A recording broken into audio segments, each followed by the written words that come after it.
A classic ball game last night at Bosse Field leads to more anticipation for Game 2 between the Schaumburg Boomers and the Evansville Otters. Good evening, everyone, and welcome to Bosse Field on a Saturday night for Otters baseball on the Evansville Otters Digital Network and Flow Sports. It felt like playoff baseball last night at Bosse Field in a wild game between the Evansville Otters and the Schaumburg Boomers. Schaumburg got out to an early lead, carried it all the way into the ninth inning before the Otters mounted their first ninth inning comeback of the season. Who started it? Austin Bosse, in his third game as a professional baseball player, launched a 2-out, 2-strike home run to start the Otters' ninth inning rally. Evansville would get one more in the ninth, would go into the 10th inning. Boomers would score a run with Conaquiggle at third and 1 out. Baez would pop one up to right. Throw home was a tight play, controversial call maybe, but Conaquiggle ruled safe by home plate umpire Robert Davis, and the Otters would tie the game. It would go on to sudden death. Otters would elect to pitch, and Jake Polancic got the 3 outs for the Otters to win 5-5. Yes, they won 5-5. Second time in Otters history they have tied a game, but won. Otters never led in the ball game, but still got the victory. So a wild one last night. It helps the Otters out in the standings. They move now 4 games back of Schaumburg for second place in the West, and Gateway now 5 games back of Evansville. Otters as well snap a 2-game losing streak. Otters will try to win back-to-back games to start out a series for just the second time in the month of May as they take on Schaumburg this evening. Overcast skies and very humid, and expecting a big crowd on Star Wars night at the ballpark. Time to meet the starting lineups. We'll start with the Schaumburg Boomers, 42-27, and the Boomers have won 4 series in a row. Alec Craig leads off for Schaumburg and plays shortstop. Zach Huffins will bat second and play right field. Chase Dawson batting third and DHing. Gage Howard bats fourth and plays left field. Coco Figueredo batting fifth and playing second base. Kyle Fitzgerald in the starting lineup for the first time this series, bats sixth and plays first base. Will Prater batting seventh and playing third base. Brett Milazzo batting eighth and playing center field. And Sonny Ulianu, who was ejected yesterday in the 10th inning, rounds out the lineup for the Boomers, catching. Luis Perez, the righty on the mound for Schaumburg.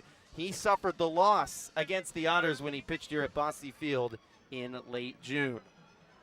So that's the Boomers starting lineup. The Otters, on the other hand, trying to build some momentum and take down their rivals, the Boomers. They're 38-31 now on the season. Noah Myers, the Edward Jones leadoff batter for the Otters, playing left field. Ethan Skinner bats second and plays shortstop. Dakota Phillips batting third and DHing. Cleanup spot goes to Jeffrey Baez, who plays right. Conaquiggle bats fifth and stays at first base for the Otters. Yomar Reyes moved back to the 6th spot, and he'll play third base. Bottom 3 in Evansville's lineup: Josh Broughton, the center fielder, Justin Felix, the catcher, making his series debut, and Austin Bosse, the second baseman, rounding out the lineup for the Otters. The righty Justin Watland on the mound for Evansville. Watland pitched against Schaumburg, and Luis Perez was the other guy on the other side of the mound for the Boomers. Watland was excellent against the Boomers. 6 innings pitched, allowed just 3 hits and 1 run with 7 strikeouts. So it's a rematch between Perez and Watland from early June. This in the second game of a series, as the Otters look to take the series over the Boomers, while Schaumburg looks to even up the series at a game apiece. Last night's game, maybe the game of the year for the Otters. We'll see it where Evansville's heads are after a wild come-from-behind victory, but also Schaumburg, one of the more crushing losses of their season, a strike away from closing out the ballgame before Austin Bosse's solo home run, starting the Otters' comeback. We'll give you 2 players to watch tonight. We'll start with Schaumburg. There's an easy guy to name, Chase Dawson, the all-star second baseman for the Boomers. Was quiet for the most part last night, worked 2 walks, 1 for 4, but one of the great players in Boomers history, their career leader in total bases, and a second-year all-star for Schaumburg. He leads the Frontier League with 98 hits. Otters limited him last night. We'll see how Dawson and the Boomers match up tonight. On the other side for the Otters, where else do we go but Austin Bosse? What a night last night, 3rd pro game for Bosse. He started his evening in the 2nd inning with his first pro hit on a single worked a walk, and then that solo home run in the ninth inning with 2 strikes and 2 outs to keep the game going for Evansville. And the Otters ended up completing the rally, winning it in sudden death. The first ninth inning comeback of the season for the Otters, and just their second win in extra innings as well this year for Evansville. Star Wars night at the ballpark. We've got a lot of lightsabers in attendance. The Otters even got a lightsaber tonight. Should be a fun night. Otters are back in custom jerseys for a second straight evening. Should be a great night at the ballpark. Well, step aside. First pitch on the other side. Game 2 between the Boomers and the Otters from a packed Bosse Field on the Otters Digital Network and Flow Sports.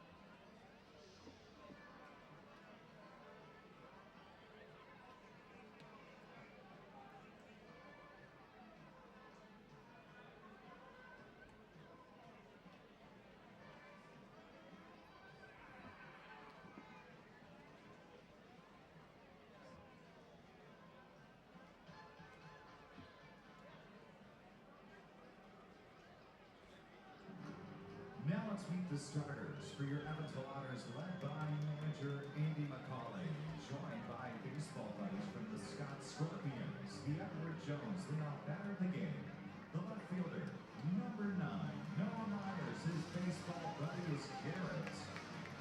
Batting second, the shortstop, number 1, Ethan Skinner, his baseball buddy is Easton. Batting third, designated hitter, number 7, Dakota Phillips.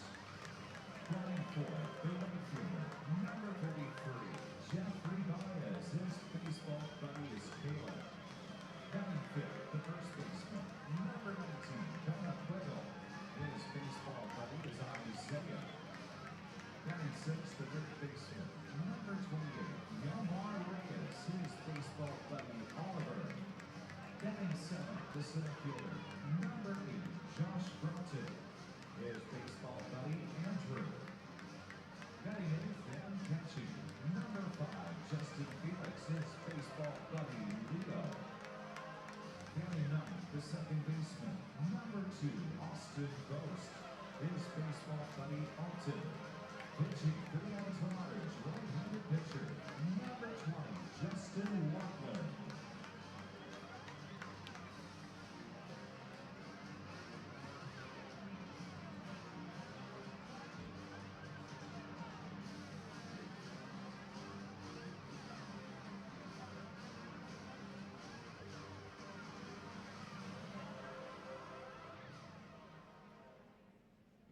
Ladies and gentlemen, at this time, would you please rise and remove your caps as we honor America's freedom, those who now protected and pay tribute to those who have made the ultimate sacrifice for the singing of our national anthem, this evening performed by Catherine Remke.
An excellent Saturday night national anthem by Catherine Rowan Key.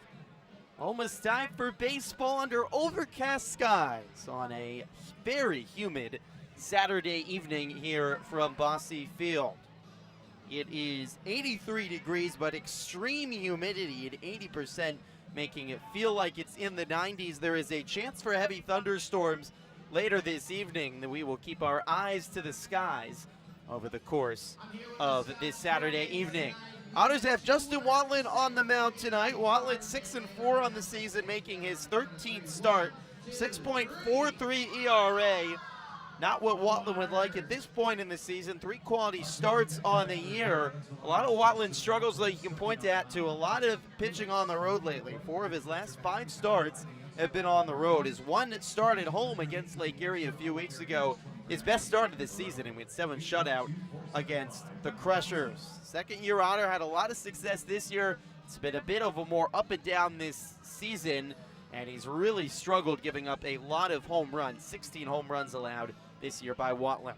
On the diamond around Watland, Justin Felix catching Watland for the 3rd time today. Kona Quiggle at first, Austin Boast at second, Ethan Skinder at second, and Yomar Reyes at 3rd base. In the outfield, Noah Myers in left, Josh Broughton in center, and Jeffrey Baez in right field. First time Felix catching Watland since May. That pitcher-catcher battery brought to you by the Answer Auto Repair East. Find all your battery needs at 2319 North Green River Road or call at 812-475-9000. Otters are in Star Wars jerseys tonight. They're awesome-looking Otters written in black across the chest with lightsabers on both the back and the front. Numerals in neon on the back. White pants, white hat with the blue brim for Evansville, and the blue E on the front. Boomers' new uniforms today, bright, almost blinding orange with Boomers written in black across the chest and black numerals on the back. Watland ready on the mound, comes home. A first pitch strike to Craig.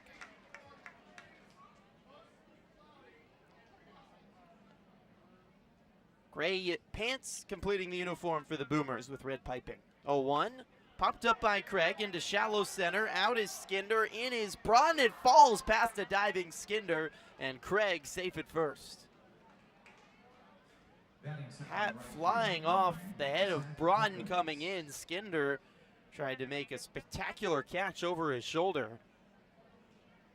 A bloop base hit for Alex Craig to lead off the top of the first. So it brings up Zach Huffins, the right fielder.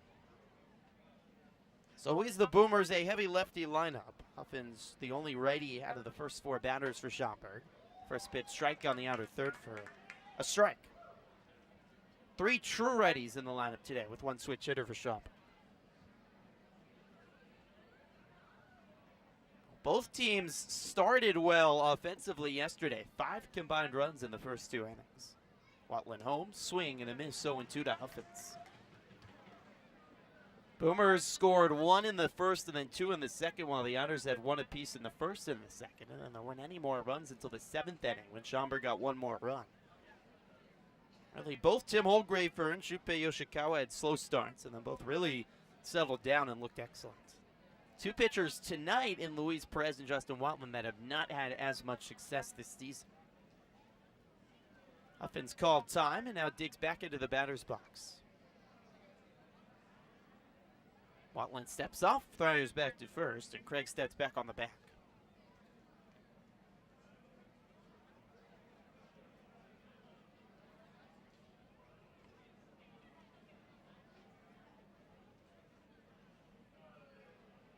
Oh, 2, swing and a miss. Changeup falling out of the zone for Watland. His first German-American Bank strikeout of the day. Batting third, designated hitter, number 15, Chase Dawson. Now, the biggest thing you watch for Watland is, can he keep the ball down? He was unable to do so in his 2 starts on the road last week. He started the Otters road trip, a Tuesday start at Lake Erie, and then bookend the Otters road trip Sunday evening at New York. Faces the lefty all-star Chase Dawson here. Watland, black glove at the belt, delivers home.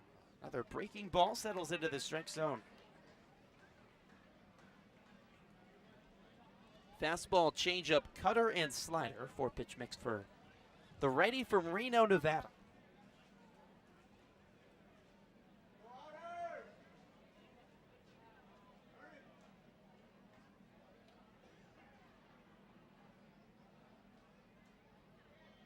Watland steps off, fires back to first. He just beat the pitch clock there. Craig in safely. Otters fielding-wise, they are identical to yesterday on the field with the exception Justin Felix at catcher today for Dakota Phillips. And the fourth-year Otter Phillips DHing today for Evansville. It's the only change on the field for the Otters. A 1. This is low, bounces to the right of Felix, keeps it in front of him. 1-1 to Dawson. There's been, really since the All-Star break, and the Otters have added in a couple new players. A lot of mixing and matching on the field to try to find the right recipe of fielders in the right spot. And the Otters really like what they have the last 2 days on the diamonds. 1-1. Breaking ball sliced down the right field line. Baez racing back at the warning track. Goodbye. The All-Star Chase Dawson with a 2-run home run to put the Boomers in front in the top of the first. Not known for his power, he reached a ball way outside of the strike zone, and it carried over the right field wall. Just the second home run of the season for Dawson in 64 games.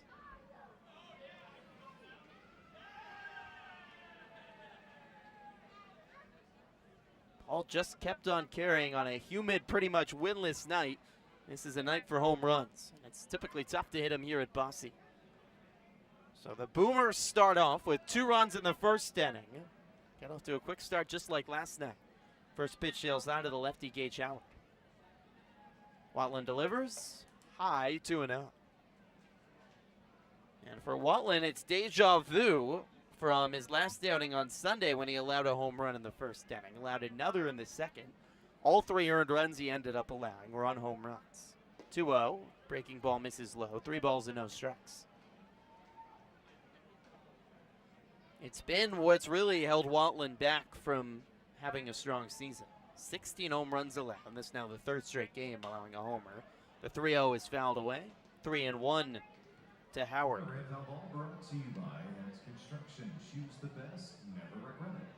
Watland allows now 17 of the 46 home runs that Otters pitching has allowed this season. It's over a third of Otters home runs given up. The 3-1 sails outside. Ball 4 to Howard.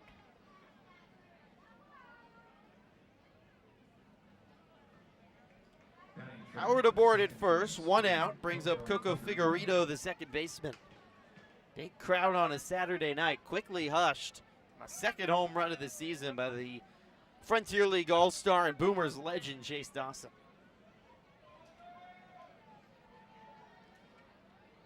Coco Figueredo, switch hitter batting lefty. Here to face Watland with 1 on and 1 out in the top of the first. Throw home. Fastball right down the middle for a strike. Well, the Otters had to come from behind last night. Trailed by 2 in the bottom of the 9th. Scored 2 to tie it. Each team scored a run apiece in the 10th, and then the Otters winning in the sudden death tiebreakers. Otters elected to pitch, and Jake Polancic got the 3 outs needed for the Otters. 0-1. Chopped right side over to the right. Bosse Field it. Quiggle hustling back to the bag, and he gets there in time to receive the ball and beat Figueredo 2 away. Howard goes to second. Quiggle started to go after that ball, realized he wasn't going to get there, and Bosse, second baseman, getting over in time. And Quiggle back to first base.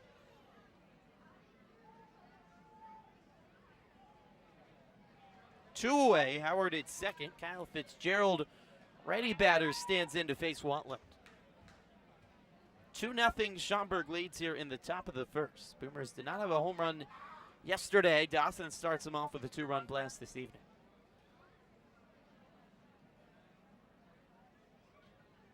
Throw home, misses inside, 1-0 to Fitzgerald. And it is a winless night at the moment, and it is exceptionally humid. one of the most humid days I've felt this summer in Evansville or anywhere I've been this summer. With the Otters, it's been all over the eastern seaboard. 1-0 inside, 2 balls and no strikes. The ball is going to carry a lot more tonight. Otters team that's had a lot more power since the All-Star break. Has to be excited about that. 2 are coming to Fitzgerald. Pitch home. Popped up high in the air. Felix, the catcher, looking up behind home plate in front of the Boomers. Dugout, dives and makes the catch. Wow, Justin Felix, what a play to end the inning. Felix had no idea where the ball was for a while. Finally located on a dead sprint to his left down the third base line in front of the Boomers dugout with an unbelievable snap.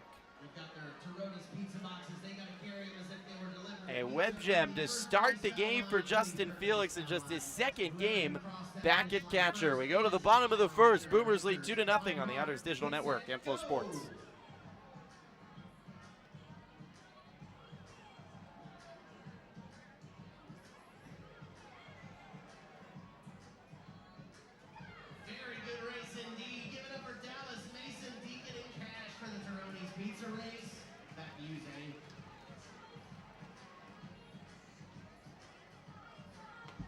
Thanks so much, Clay. Our pitcher-catcher battery for the Schaumburg Boomers. Luis Perez is on the mound.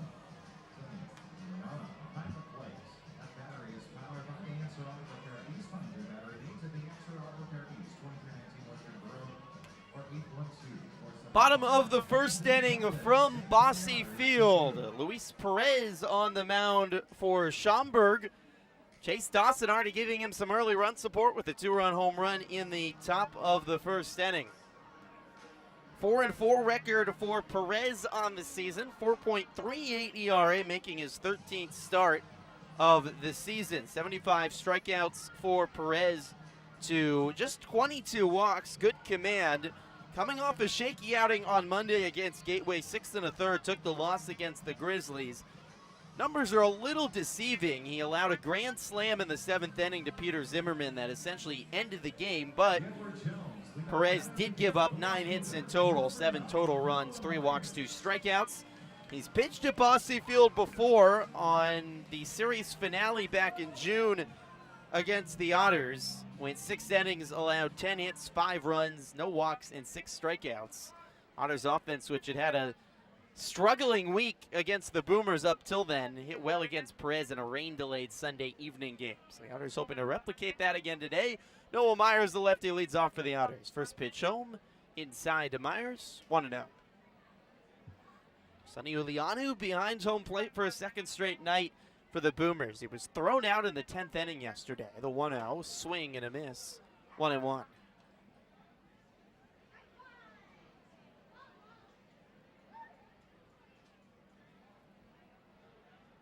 Perez on the right side of the rubber delivers. Outside corner for his strike, 1-2.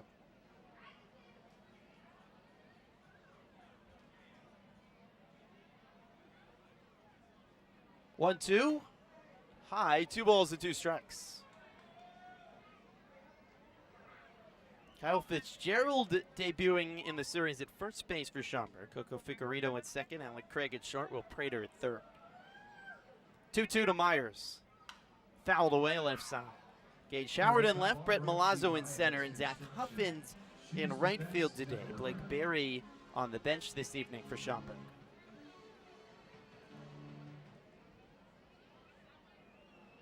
Two-run homer by Chase Dawson in the top of the first for Schaumburg. The 2-2 inside and a full count to Myers.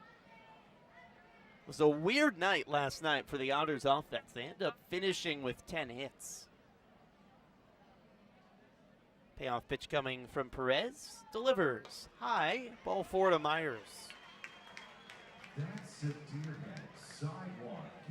Myers leads off with a walk in the bottom of the first inning. Ethan Skinder coming to the plate. Otters got off to such a good start last night. They had a run in the first and the second, but almost felt like the wind was taken out of their sails by the Schaumburg turning a triple play to end the second inning. A triple play will do that to you. Otters at the bases loaded with nobody out in the second inning. Boomers turn a triple play, and Evansville's offense not only didn't score again until the ninth inning, but really didn't have a serious offensive threat until the ninth. And the 2 runs in the ninth, scoring in the 10th, and winning it in sudden death as Ethan Skinder takes a first pitch strike at the knees. In the end, though, 10 hits is a good night, especially after the Otters really struggled in the midweek series against Florence. Didn't have any games with more than 6 hits. 0-1 is chopped up the middle over the shortstop. Craig steps on the second base bag, throws to first. Taylor made 6-4 double play ball. 2 away and the base is cleared. That was actually a pretty similar looking ball to how the triple play got turned in the second inning yesterday. It was also Craig who started it, stepped on the bag, threw to first. It was Prater at first yesterday, and then Josh Brodden took too big a turnaround third, got caught in a rundown, tagged out, and ended up being a 6-4 start to the triple play, which is the second ever triple play turned in Schaumburg history. So 2 outs, nobody on now for Dakota Phillips, who takes the first pitch inside 1-0.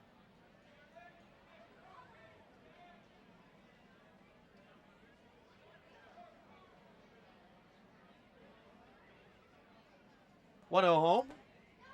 On the inside corner is strike 1-1.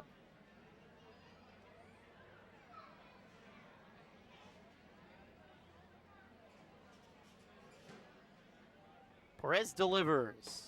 Outside, 2 balls and 1 strike.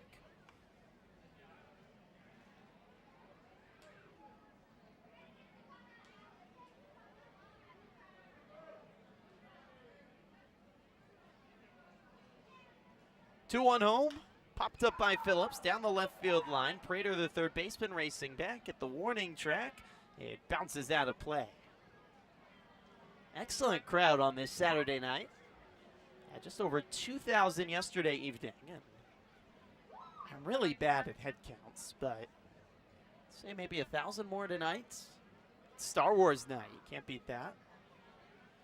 It's humid, but sometimes the heat makes you want to have a beer and watch some baseball even a little bit more. There's only so many more summer nights, and especially only so many more summer nights with Otters baseball. 2-2 inside and a full count to Phillips.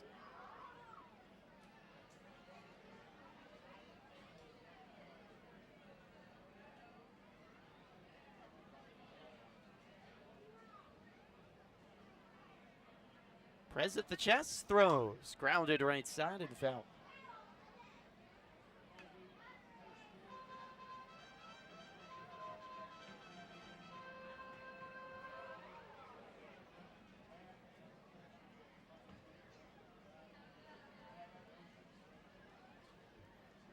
Delivery home.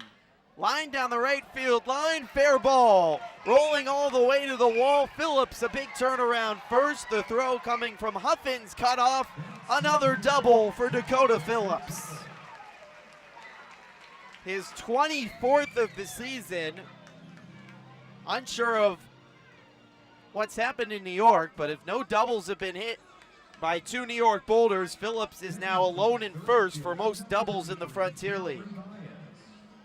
And they're tonight in a 2-way tie with 2 different New York boulders with 23 doubles. This is 24th of the season, and he keeps the inning alive here in the first. 2 outs, Phillips at second. Jeffrey Baez digs in. Otters trail 2-0 here in the bottom of the first. 2-run home run by Chase Dawson in the top half of the inning. Pitch home, fouled straight back, 0-1.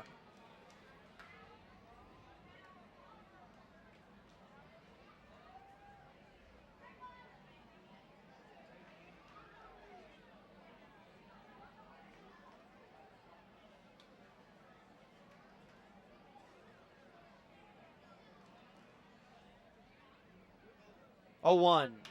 Popped up by Baez, high in the air into right center field. Over is Milazzo under the baseball and makes the catch to retire the side. Double by Phillips. Otters leave him stranded. We go to the second. 2-0 Schaumburg on the Otters Digital Network and Flow Sports.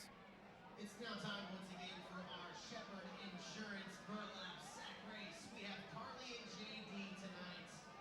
And just like last time, got to get in those burlap sacks, and then we race, and whoever crosses that finish line first will be our winner. Carly, JD, on your mark, get set, go!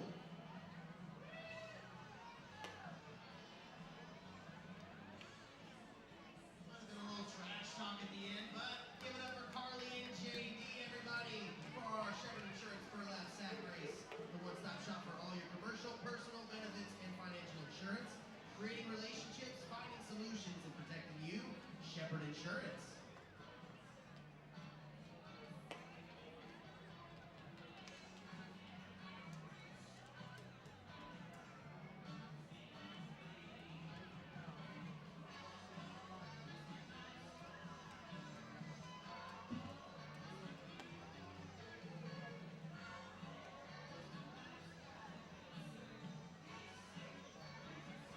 Top of the second inning from Bosse Field, and a reminder that Frontier League Baseball on Flow Sports is brought to you by Budweiser, the king of beers. Top of the second inning here from Bosse. Justin Watland back out to work for the Otters. Evansville got a double and a walk in the first, but couldn't score. And Chase Dawson, a 2-run home run to start out the evening well for Schaumburg after the Otters' wild come-from-behind victory last night to stun the Boomers. Watland will face 6, 7, and 8 here in the Schaumburg lineup. Kyle Fitzgerald, Will Prater, and Brett Malazzo. Another lefty for Watland to face. Comes home. Strike on the outside corner. 0-1 to Prater. See if Watland can find his rhythm. 0-1. Foul away 0-2. It's just tough giving up so many home runs. It felt like a lot of games give up multiple home runs. It's just mentally tough to go from there. 0-2. Swing and a miss. Nasty breaking ball in the dirt. Prater strikes out. One away.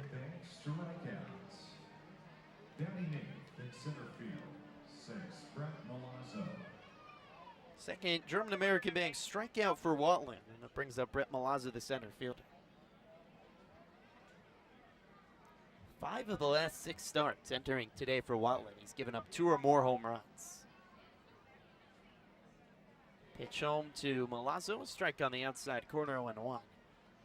That's just tough. I don't think there's anything more mentally draining for a pitcher than giving up a long ball, especially if you're on the road. Watland has been. The 0-1 poke down the third base line. Reyes giving chase, but outside of his reach. 0-2.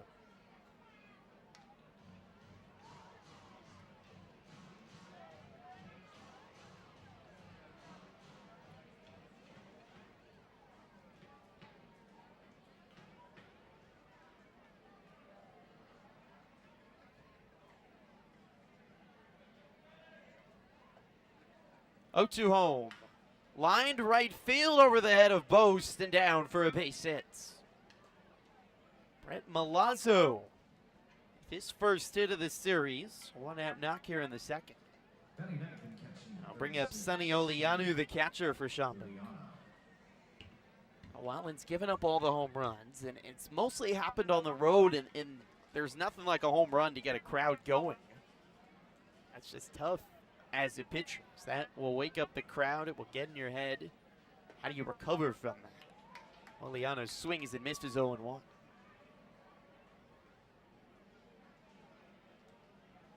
It's just the second start at home for Watland since June 17th. It was excellent at his last home start against Lake Erie. 0-1 swing and a miss again. Another good breaking ball from Watland. 0-2. 7 shutout against the Crushers. Allowed just 2 hits. 1 strikeout, no runs, or 1 walk, excuse me, and 9 strikeouts. It was domination from Watland. 0-2, swing and a miss. That was a dominating approach to Watland, striking out Uliani on 3 pitches. strikeouts for the righty from Reno. Back to the top of the order, and Alec Craig, the shortstop. Well, Justin Watland after that start against the Crushers, and talking to a lot of people around the ballpark who watched him last year, and they said that was the Watland we knew from last year. When he's on, game's over. Opposing team can basically pack up the bats and get on the bus and go back to the hotel. Alec Craig takes the first pitch strike, 0-1 to the lefty. 2 outs, runner at first. Here in the top of the second, 2-0 Boomers lead. 0-1. He is low, 1 ball and 1 strike.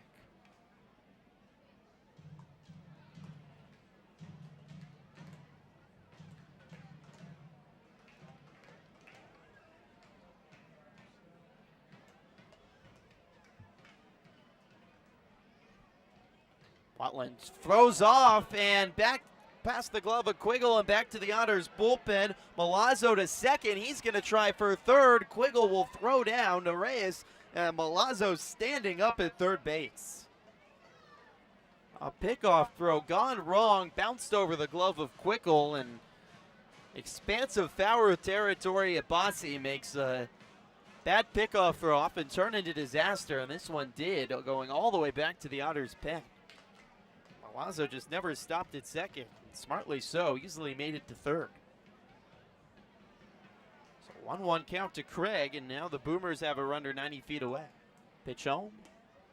Beautiful strike again, 1-2. The changeup from Watland looking really good this evening.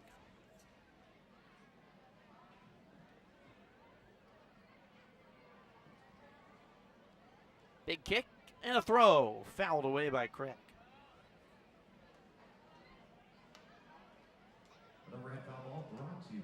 Boomers yesterday, 5 runs, 10 hits, and a pair of doubles. But are a really confident offense right now. Thought they showcased that yesterday. The 1-2 inside, 2 balls and 2 strikes. Will Prater, I mean, just had an incredible at bat against Jake Polancic in the 10th inning yesterday. 12 pitch at bat, fouling pitch after pitch off. And eventually getting a blue base hit. That was the go-ahead run in the 10th for Schaumburg. And plate discipline by Schaumburg is terrific. We talked yesterday about their patience and their speed. It's a very analytical franchise as well. They employ a data analyst. 2-2. Outside, check swing by Craig. He held up in a full count. Scouting reports are big. Looking at the pitches. Data can be used in so many ways to benefit you. Modern Moneyball baseball. The Boomers really dig into that. They're just a feisty offensive bunch, and they've been hot over the last couple weeks. Payoff home. Chopped off the end of the bat, and foul. No, it hit Craig.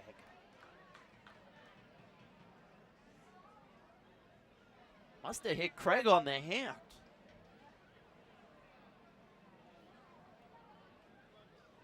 Right fielder 9, Zach Huffins. Ethan Skinder's asking what happened as he was ready to make the 6-3 ground out. It looked like it hit off something. Must have hit off the hand and then it deflected back out into the field.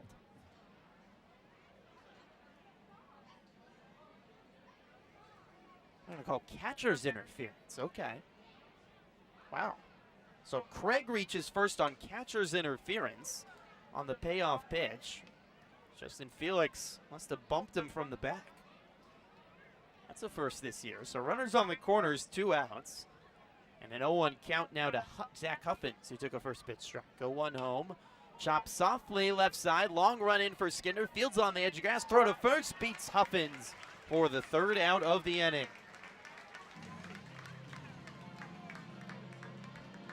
6-3 ground out, and Watland strands 2 in the top of the second. 2-0 Boomers. Moving to the bottom of the second. The Otters Digital Network, Evansville Sports. Hoosier Lottery jackpot toss. We have our honor bells with the Hoosier Lottery beach balls. When the music starts, they will throw the balls into the crowd, and then you pass them along until that music stops. And when it does stop, everyone 18 or older that is holding the ball will win a $30 Hoosier Lottery prize pack. Let's go.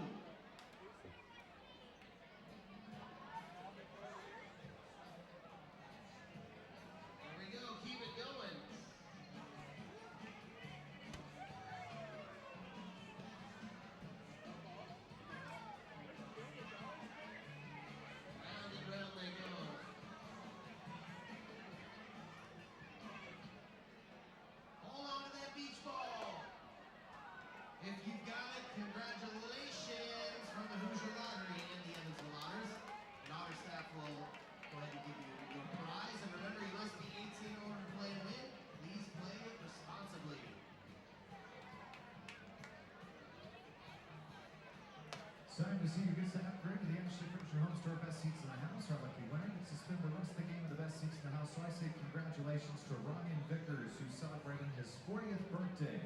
Happy birthday, Ryan, and make your way down to the Ashley Furniture Home Store Best Seats in the House and enjoy the view for the rest of the game with your feet kicked up. That's Ryan Vickers celebrating birthday number 40. Good 4-0. Batting fifth at first base, number 19, Kona Quiggle.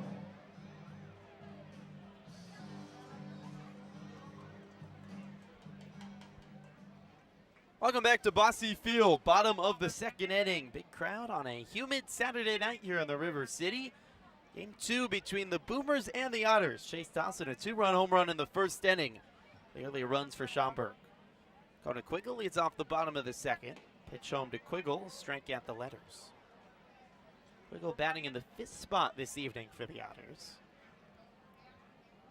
Playing first base. 0-1 inside. 1 ball and 1 strike. Talking about the Otters, really like the fielders they have right now and where they're putting them on the diamond.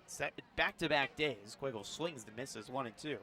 Otters with the exact same fielders across the diamond, with the exception of swapping Felix for Phillips at catcher.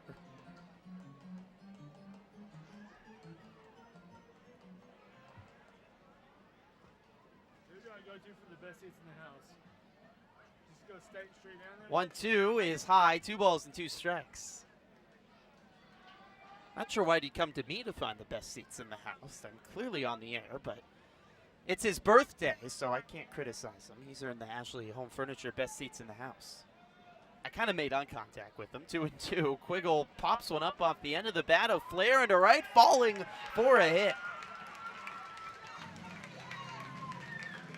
Figueredo chasing after it, couldn't find the baseball.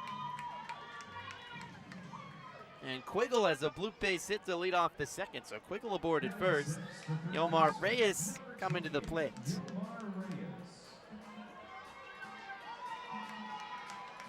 He hasn't figured out yet how to get to the Ashley Home Furniture Suites. Hopefully he figures it out. I hope I didn't cost him his evening. I'm not quite sure actually how to get there myself right now. Reyes takes the first pitch inside, 1-0.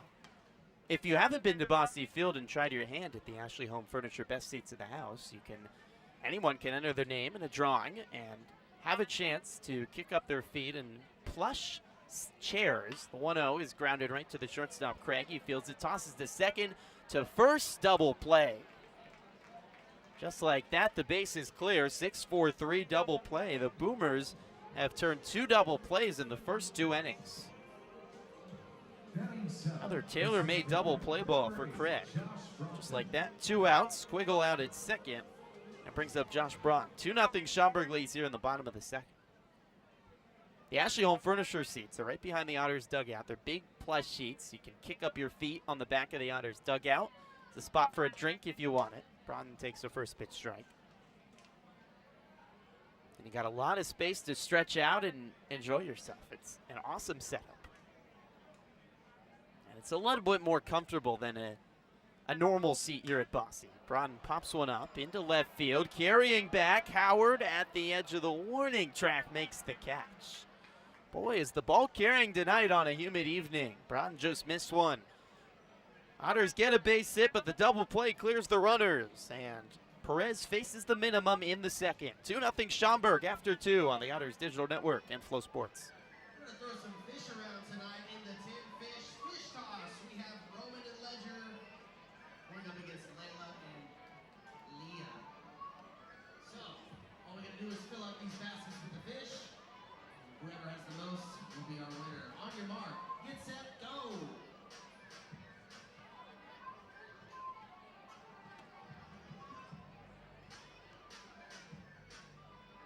right, Team Orange with the win. Layla and Leah, along with Roman and Ledger. Give a round of applause for all of our contestants tonight with the Tin Fish Fish Toss.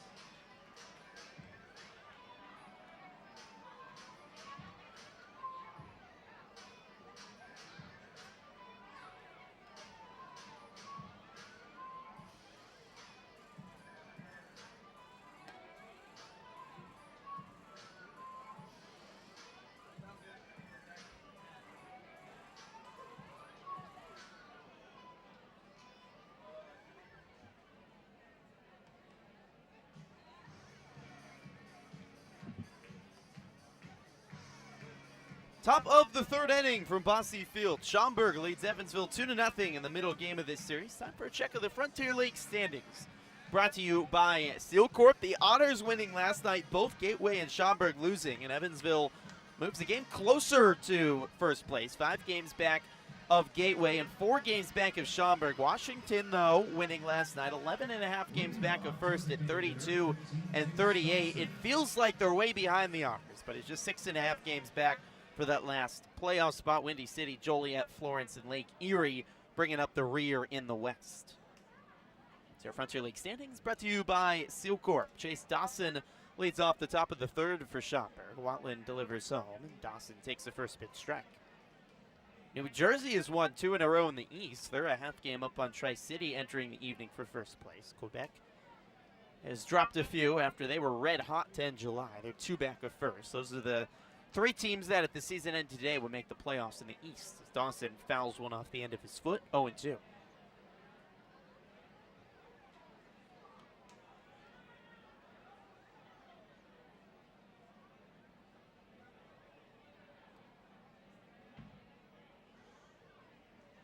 East Division should be really interesting over the next 4 weeks. If the Otters get the series win here and have another good week, take care of business against Washington, then it's just going to be a matter of seeding for top 3 and no drama for that last spot. But Wild things have been playing well the last month or so. Dawson took low 1 and 2, and Otters will play Washington next weekend, and then the very next weekend they're on the road at Washington. 1-2. Swing and a miss. Dawson all tied up. Another nasty changeup from Watland, 1 away. That's a German-American bank. If you have a group of friends or coworkers who wish to come to historic Bosse Field and enjoy an Otters home game, contact the Otters front office to reserve a party deck on the Corona Extra Patio Deck. The Corona Extra Patio Deck is one of the best places to watch the game with an all-you-can-eat menu and unlimited bottled water and soft drinks. Call 812-435-8686 for more information on how you can book your next celebration. 1 out, nobody on for Gage Howard. Watland delivers home. Swing and a miss again. The changeup looks excellent tonight for Watland. And worked around a little bit trouble in the second. 2-run home run. Dawson hit off him in the first. Trying to find the groove. And made him one of the best pitchers in the Frontier League for stretches last year. So there's another strike at the knees to Dawson, 0-2. And Dawson will call time. Watland through 2 complete games last year. Was named Frontier League Pitcher of the Week. A week in late June into early July where he struck out 21 batters over 2 outings. 0-2. Low in front of home plate. 1 ball and 2 strikes.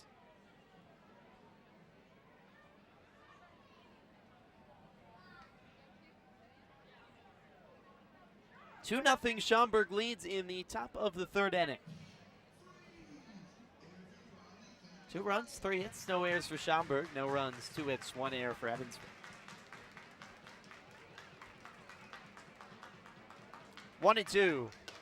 Outside, 2 balls and 2 strikes. For those wondering, the winners of the Ashley Furniture Best Seats in the House have now found their cushy seats and have their feet kicked up enjoying the game. 2-2, chop right side, through the 4-3 hole into right field. Base hit for Gage Howard. He's aboard already for a second time today. Not a lot of contact, but rolled it fast enough past post at second base. Perfectly placed, really. And already the 4th hit for Schaumburg here in the top of the third inning.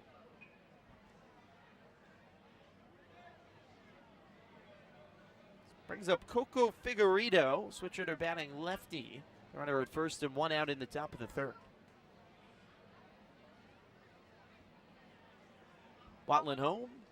Bounces away from Felix. Down the third base line. Picks it up. Sliding in safely to second is Gage Howard. Post just put up his hand saying no need to make a throw down here. Howard's got the bag taken. Rule it a wild pitch on Watland, allowing Howard to go to second.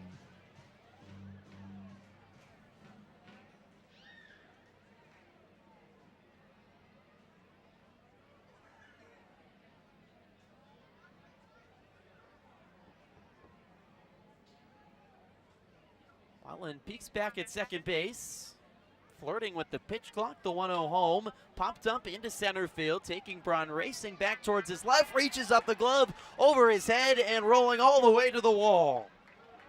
Howard will score, standing up, 3-0 Schaumburg.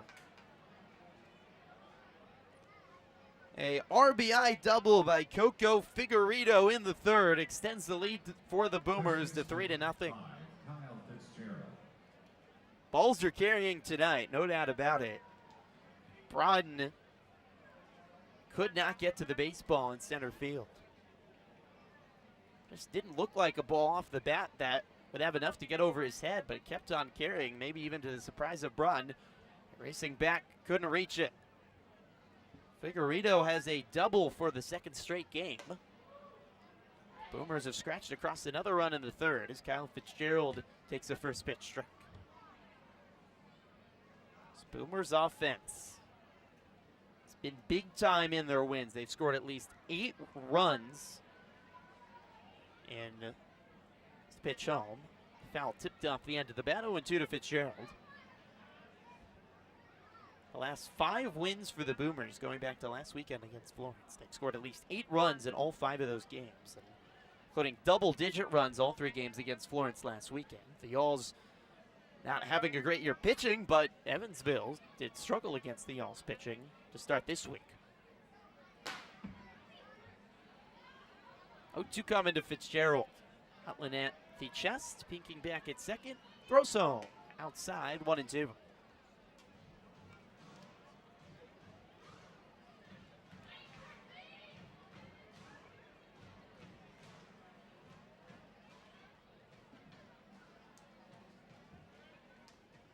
Overcast skies, lights are on, just starting to come into effect slightly. The light breeze blowing on this extremely humid day. 1-2. Fouled away, bouncing one hop into the Schaumburg bullpen. The Otters are in the midst of playing long game after long game. Unprecedented, really, this whole week for Evansville. Every single game they've played has been over 3 hours. Last night, the longest game of the season, as the 1-2 fouled away by Fitzgerald to the right side. 3 hours, 36 minutes last night. Obviously, going to sudden death and everything that happened in last night's ballgame, not a surprise. But all 3 games against Florence for Evansville took over 3 hours as well.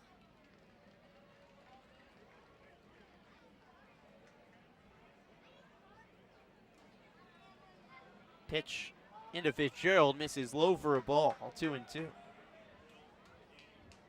The Otters, if you take away their extra inning games this season, did not play a 3-hour game until right after the All-Star break and that weird 14-9 loss to Lake Erie here at Bosse. However, the last few weeks have played a ton of 3-hour games, including ones that haven't gone to extras. 2-2. Popped up by Fitzgerald in foul territory. Quiggle racing over under the baseball, makes the catch. A few steps from the track in the Otters dugout. 2 outs. 2 away. Figueredo still at second. Brings up Will Prater. 3-0 Schaumburg leads in the top of the third.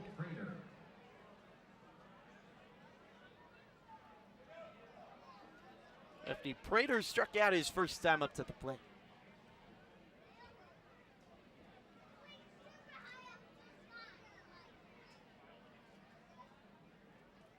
Watland home. Strike right down the middle, 0-1. I think there's a sense of exhaustion, certainly for all these players at this point in the season, in which you'd think, well, you'd want games to be shorter, but I think pitchers are probably working a little bit longer on the mound. There's more pitching changes at this point in the season, and there's more offense in general, making games longer. Prater fouls one away, 0-2. Most teams, at most, are taking batting practice once in a series. Schaumburg hasn't taken batting practice either of the first 2 days here at Bosse, and they certainly won't tomorrow for a 12:35 start. It's just when it's hot and humid and late in the year, rest is more important than BP. Time is called by James Purnell behind home plate. 1-2 count to Prater with Figueredo at second. 2 outs. Purnell moving Robert Davis a few steps over to his left. And I think everyone's just a little more tired in August, and that can make everyone move a little slower. 1-2. Fouled straight back off the chest protector of Felix. Ricocheted off Purnell as well. Felix patting him on the shoulder to make sure he's okay. Especially in humidity like today. You just step outside and it feels like the sky is weighing down on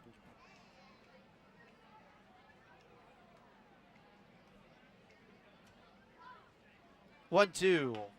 Grounded up the middle. Boast all the way out to the center field. Grass under his glove and through. Throw home by Bruns. A great one. Out is Figueredo. Josh Brun does it again. His third runner thrown out at the plate this week. Guns down Figueredo and ends the inning in the third. What a play by Brodin. Couldn't make the catch on this double by Figueredo. That scored Gage Howard to give the Boomers, though, the lead. They lead 3-0 as we go to the bottom of the third inning on the Otters Digital Network and Flow Sports. Tomorrow, $2 hot dogs. And you can bring your furry four-legged friends, a.k.a. dogs. Tickets still available at EvansvilleOtters.com or by calling 812-435-8686. The jerseys the Otters are wearing tonight are going to be auctioned off during tonight's contest. Bidding for the auction concludes directly following the last out of the seventh inning. Head down to the main tunnel to place your bid.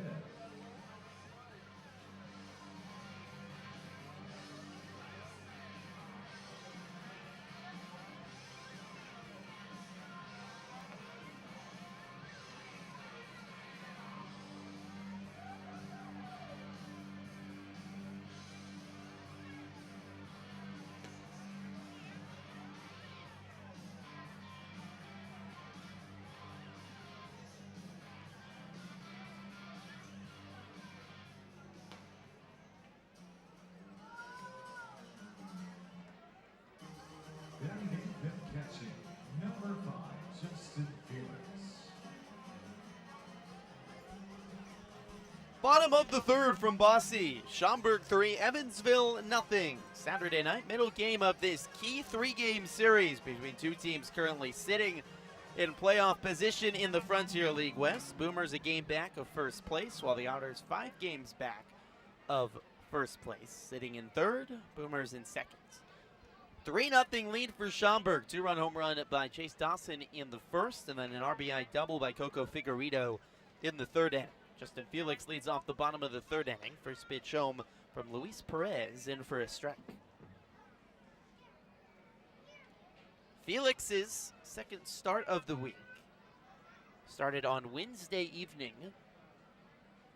0-1. Outside, 1 ball and 1 strike.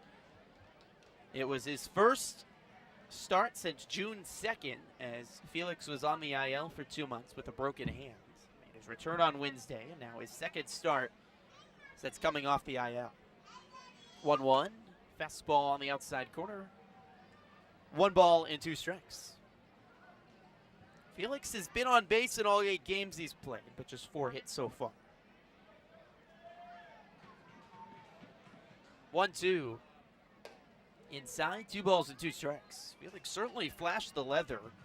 A diving play to end the first inning. Down the third base line in field territory. Ending the first inning off the bat of Kyle Fitzgerald. 2-2 inside and a full count to Felix. He's an excellent defender. He was last year as well for the Otters. Showed some pop last year for Evansville. He had 11 home runs. Batting average 226. Rio Rico, Arizona native. Played 2 years at Arkansas State to start his collegiate career. and then New Mexico Military Institute. Finished his college career. Now his third year here in Evansville. Payoff home. Lined up the middle, base hits. A rocket off the back of Felix into center field. Perez got down to the mound, down to the ground quickly to avoid being hit. Maybe the hardest hit ball of the day for the Otters. Evansville has the leadoff runner aboard for the third straight inning. Problem for the Otters with getting the leadoff runner aboard is the very next batter grounded into a double play. Austin Bosse will try to avoid that fate here with Felix at first and nobody out in the bottom of the third. 3-0 lead for Schaumburg over Evansville. First pitch home to Bosse, outside 1-0. Fourth game of the pro career for Austin Bosse. What a night last night. Certainly one he'll remember almost certainly the rest of his life. Pro debut was just on Wednesday. 1-0. Popped up by Bosse, high in the air, down the right field line. First baseman Fitzgerald under it and makes the catch above the head. One away. So Bosse today pops out in foul territory in his first at bat. Yesterday was a special day with his first career hit. In the second inning, got to keep the ball, and then the clutch 2-out, 2-strike solo home run to keep the game going for the Otters in the ninth. And that was the kickstarter, a third-day rookie kickstarting the Otters' first ninth inning comeback of the season. Just a win that was huge, it felt like, for the Otters season, ending a 2-game losing streak and losing 4 of their last 5 before the win last night. Back to the top of the order, Noah Myers. He takes the first pitch, strike down the middle.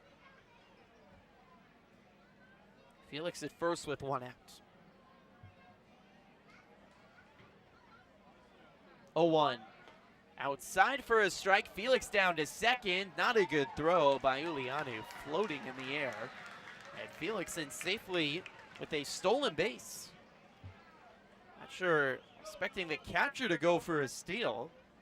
He got a great jump, and Ulianu really floated the ball up to second. Craig never stood his chance on the tag.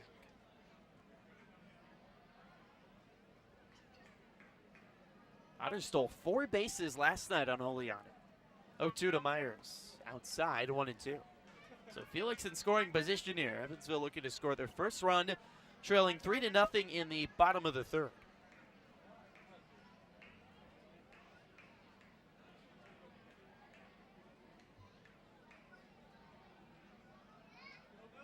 One, 2. Inside, 2 balls and 2 strikes. Sun is peeked out behind the clouds, bouncing off the center field wall. The Crawford Doors building past center field.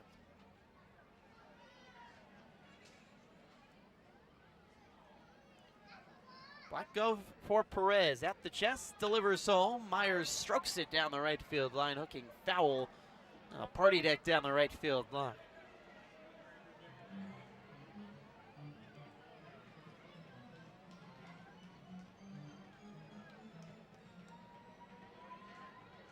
Otters trailed all of last night. They never led and somehow still won a game. Who knows how many times before that's ever happened in professional baseball history. The 2-2 inside, and it hit Myers right on top of his foot. A hit by pitch puts Noah Myers at first, and the Otters have 2 on for the first time today. Evansville came from 2 runs down yesterday and ended up winning in sudden death. They trail by 3 here in the third. Felix at second, Myers at first, and Ethan Skinner will step to the plate. 1 out in the third, and the Otters trail 3-0. 41 pitches for Perez. Off to a good start and help from his defense the first 2 innings, turning 2 double plays. First pitch to the ready, Skinner. Inside corner, a strike 0-1. Skinner grounded into the first double play back in the first inning, 6-4 ground out. 1 for 4 yesterday for the shortstop. Led off with a base hit in the second and came around to score. 0-1. Grounded left side, bumps under the glove of the third baseman. Prater picks it back up in foul territory. No play anywhere, and the Otters have the bases loaded. Skindler hit it hard to the third base side. They call it the hot corner for a reason, and it bit Prater. I think it hit him on the hand. Samantha Fluck, the athletic trainer for Schaumburg, walking out to meet Craig and take him right in to the Boomers dugout to take a look at his hands. Well, the hot corner, the ball got to Prater so quickly, and I think it hit off his hand and then skidded into foul territory. Some serious pain, and Felix easily got down to third. At the time, Prater picked it up in foul territory. So maybe some quick treatment or wrap being applied here to the Boomers' third baseman. Dakota Phillips coming up to the plate for the Otters with the bases loaded. Felix at third, Myers at second. I'm going to give a base hit to Skindler.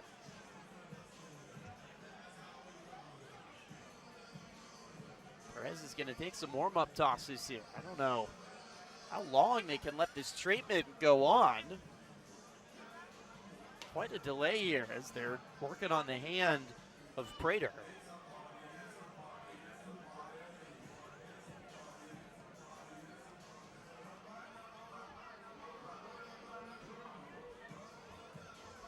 And Prater's going to come out of the game, so he can't continue. Hit on the hand, and the Boomers will have to bring in Travis Holt here at third base. So Holt will step in for Prater, hit on the hand, and he can't continue. Okay, Holt's first appearance of the series. Hopefully Prater all right, hit on the hand. And it leads to some extra drama built up here for the bases loaded for the Otters. Dakota Phillips striding to the plate to face Luis Perez. Felix at third, Myers at second, Skinner at first. Phillips hit a double down the right field line off Perez back in the first inning.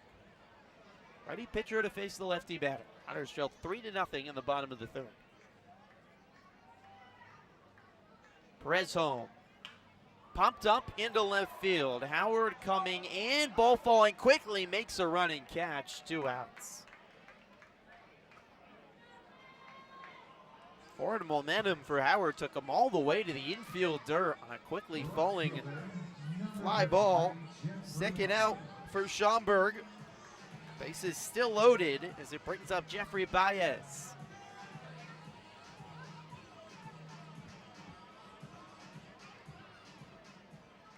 Baez was the last out of the first inning. Had an excellent day yesterday, 2 for 5 with an RBI. He's got the bases loaded here with 2 outs in the bottom of the third. Perez on the left side of the rubber, peeks back at second and deals. Grounded left side, charging in the shortstop, Craig to field it. He'll throw to second for the force out to retire the side. The Boomers escape the bases loaded jam. 3 innings complete from Bosse Field. Schaumburg leads Evansville 3-0. The Otters Digital Network and Flow Sports.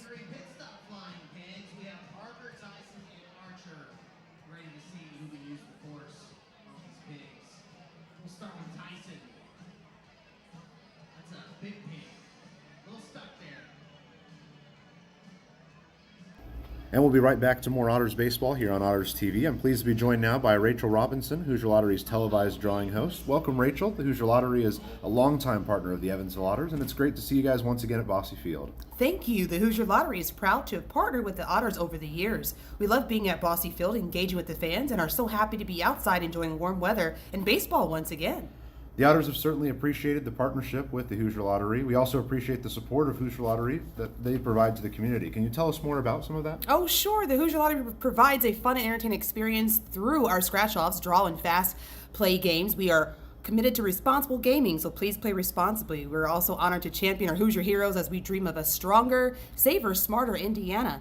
See, since 1989, the Hoosier Lottery has provided more than $7 billion to support local police and firefighters' pensions, the Teachers' Retirement Fund, and the Lottery Surplus Fund that is used to reduce vehicle excise taxes by up to 50%.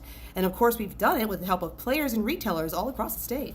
And along that topic, can you tell us more about the exciting Hero of the Game promotion you do? Oh, of course. This past year, many community heroes stepped up to the plate. All season long, the Hoosier Lottery will present a hero of the game. Each Saturday home game, a special hero will be recognized here at the Bosse Field. So we'll take another break, and on the other side, more Otters baseball. We'll talk more with Rachel later.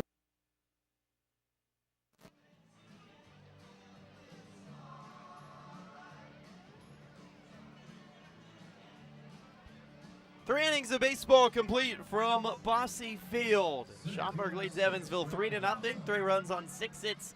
No errors for Schaumburg, while no runs on 4 hits and 2 errors for Evansville. Justin Watland out to work the 4th for the Honors. Fires home from the rubber. First pitch, strike into the lefty, Brett Milazzo. Boomers already with 6 hits and 3 runs off Watland in the first 3 innings. Pitch home, inside, 1 ball and 1 strike. Josh Braun showing off the arm again to end the 3rd inning as he threw out Coco Figueredo at the plates. 1-1.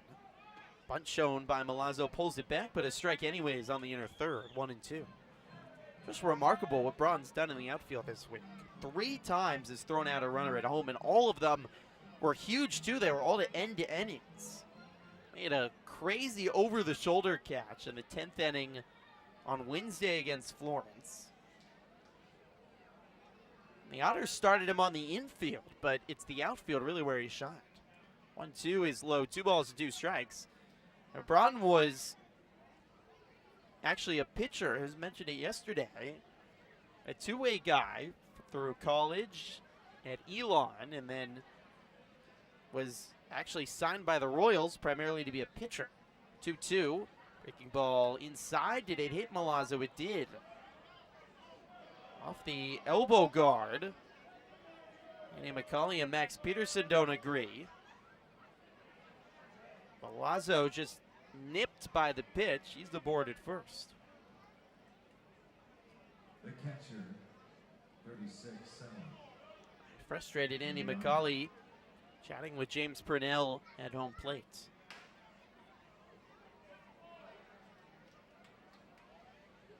A leadoff runner aboard for Schaumburg. Sonny Olianu, the catcher, digs in for Schaumburg.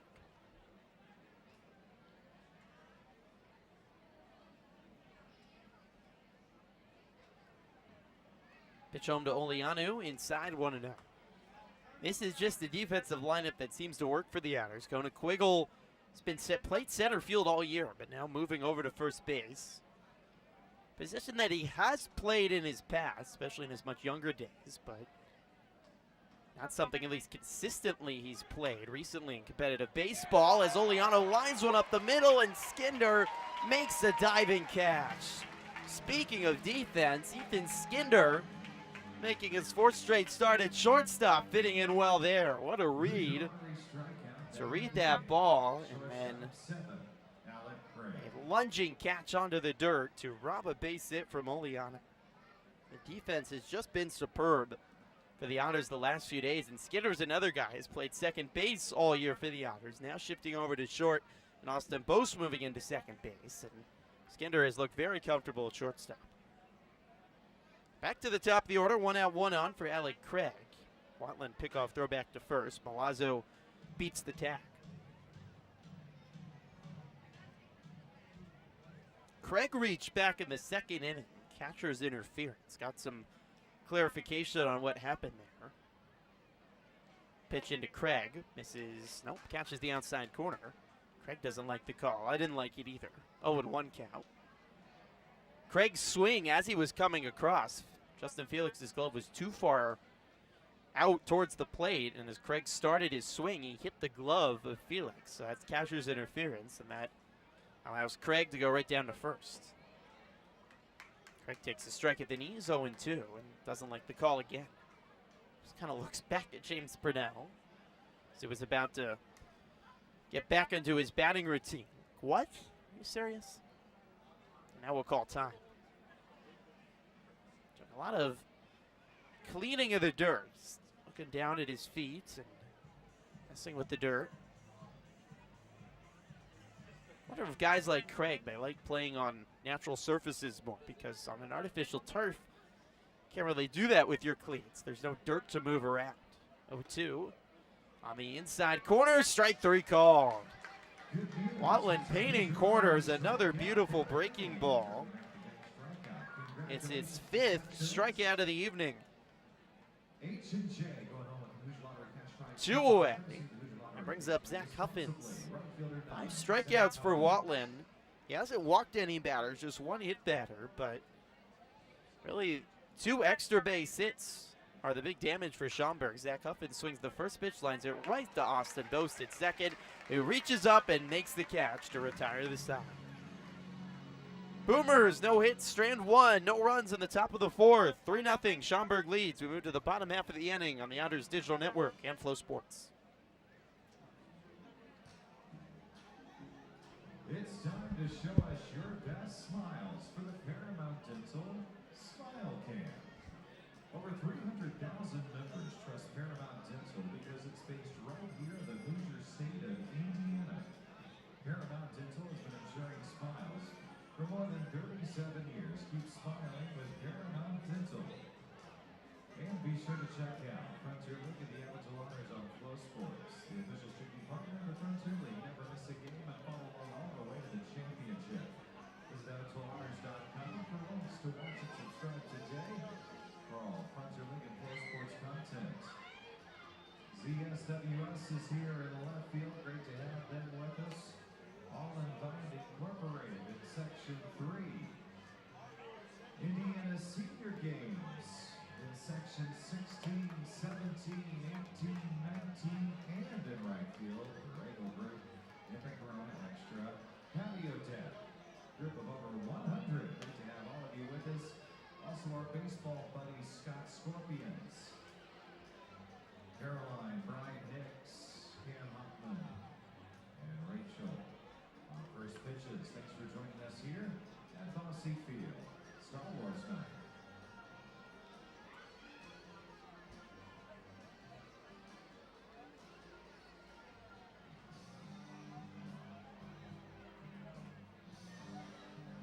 First baseman, number 19. Back at Bosse Field, bottom of the 4th inning. Between the Otters and the Boomers. Big series here in August. A month left to go in the regular season, and 2 playoff contending teams. It feels always in the Frontier League over the last decade. Between the Otters and the Boomers, going at it in a big-time August series. 3-0 Schaumburg leads. Kona Quiggle leads off for the Otters. Swings and misses the first pitch he sees. 2 of the longest tenured managers in the league facing off today, this weekend in Schaumburg and Evansville.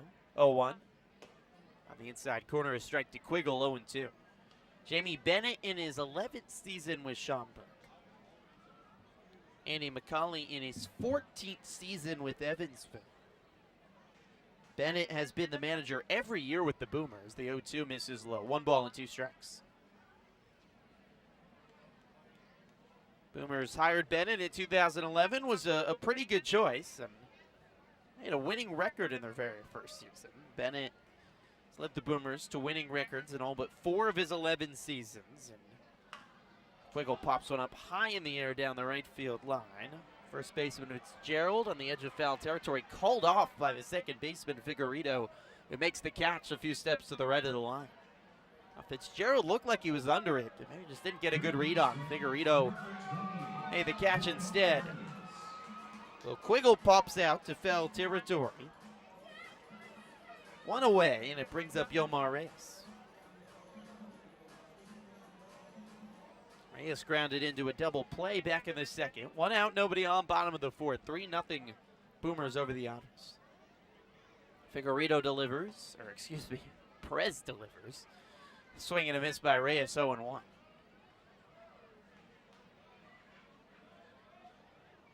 Schaumburg certainly on their way to a third straight 50-win season under Jamie Bennett. How impressive is that? As Reyes takes a strike 0-2. Obviously, the accomplishments of Andy McCauley on the other side for Evansville well documented. So all the Otters fans listening certainly know. McCauley has been in the league longer than Schaumburg has even been a franchise. That's how long he's been at the helm of the Otters. 0-2. Swing and a miss. Breaking ball outside. Reyes a half swing. 2 quick outs for Perez in the 4th. 2 outs. Nobody on for Josh Braun, the center fielder. 3-0 Schaumburg leads.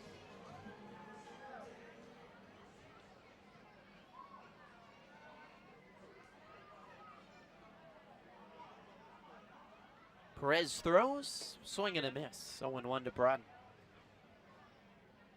Otters are on pace to finish over 500 again this season. 0-1. On the inside corner, a strike 0-2. Would keep a run going. The Otters have finished at 500 or above in every season under Andy McCauley since 2013. Incredible run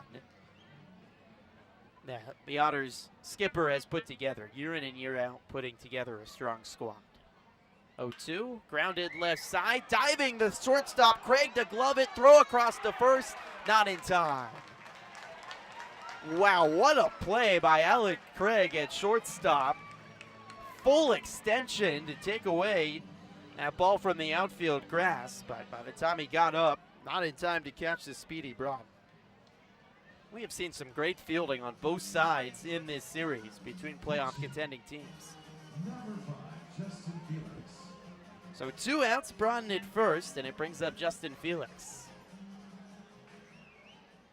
Otters trail 3-0. Luis Perez has allowed plenty of base runners today. Worked out of a bases-loaded jam in the 3rd inning. The Otters still scoreless. Perez at the chest, delivers. Strike on the outside corner to Felix. Felix led off with a base hit back in the 3rd inning for the Otters and was the runner stranded at 3rd. Perez working out of the stretch, peeks over at first, sets at the chest. Pitch on. Swing and a miss, 0-2. Back to the breaking ball for Perez. He's needed 55 pitches to get here into the 4th inning. Schaumburg had a very busy night last night for their pitching staff. They used 5 relievers out of the bullpen, each an inning apiece. 0-2. Low, 1 ball and 2 strikes as ball bounces back in front of the grass in front of home plate. Figueredo keeping it in front of him.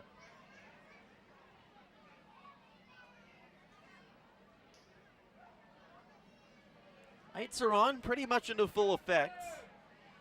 Heavy thunderstorm on the other side of the Ohio River, but for now, the rain has missed us here at Bosse Field.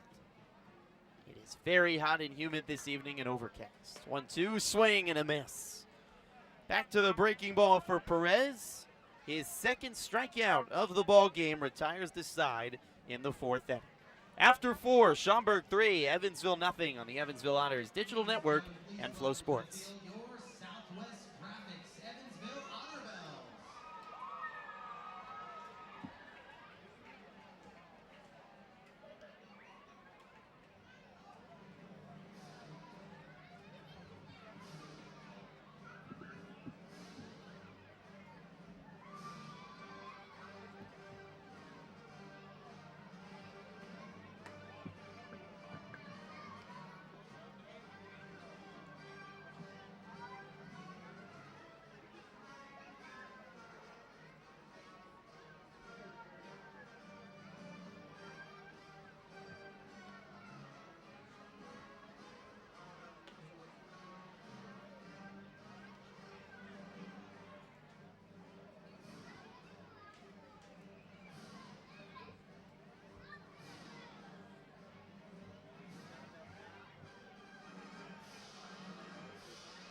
Welcome back to Bosse Field, top of the 5th inning between Schaumburg and Evansville. Evansville Otters baseball and Frontier League baseball on Flow Sports is brought to you by Old National Bank. Your success is everything. Schaumburg leads Evansville 3-0 here in the top of the 5th inning. Justin Watland to face 3, 4, and 5 in the Schaumburg lineup. Chase Dawson, Gage Howard, and Coco Figueredo. Lefty batting Dawson as Justin Watland will come home. First pitch, strike on the inner third. I'm pleased to have a guest in the broadcast booth this half inning. Ballet, Indiana, one of the sponsors this evening, and pleased to be joined by Carrie. Thanks so much for joining me. Well, thank you for having me. Hey, Carrie, tell me, what is your position with Ballet, Indiana? What do you do? So I'm the artistic director of Ballet Indiana, so I choreograph the performances and organize the dancers. As Dawson fouled one away, 0-2.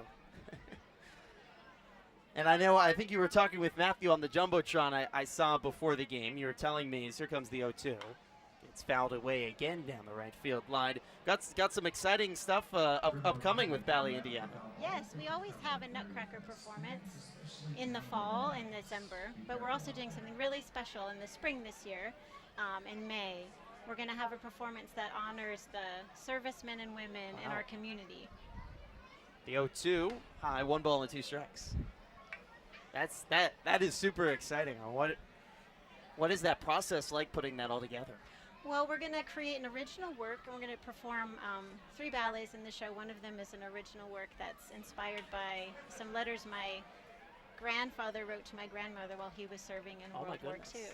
Dawson pokes one into center field, bounces in front of Brown. Dawson leads off with a base hit. That's incredible. Wow. Thank you. But it's because of the people that have served and are currently serving in the military that we are able to produce these performances. So we want to do something that celebrates and commemorates their sacrifices and honors them. Gage Howard coming up for the Boomers. 1 on and nobody out in the top of the 5th. The Otters trailing 3-0. Joined by Carrie from Ballet, Indiana, telling us about some of the amazing upcoming work that they're putting together. Where can people buy tickets and look forward to watching?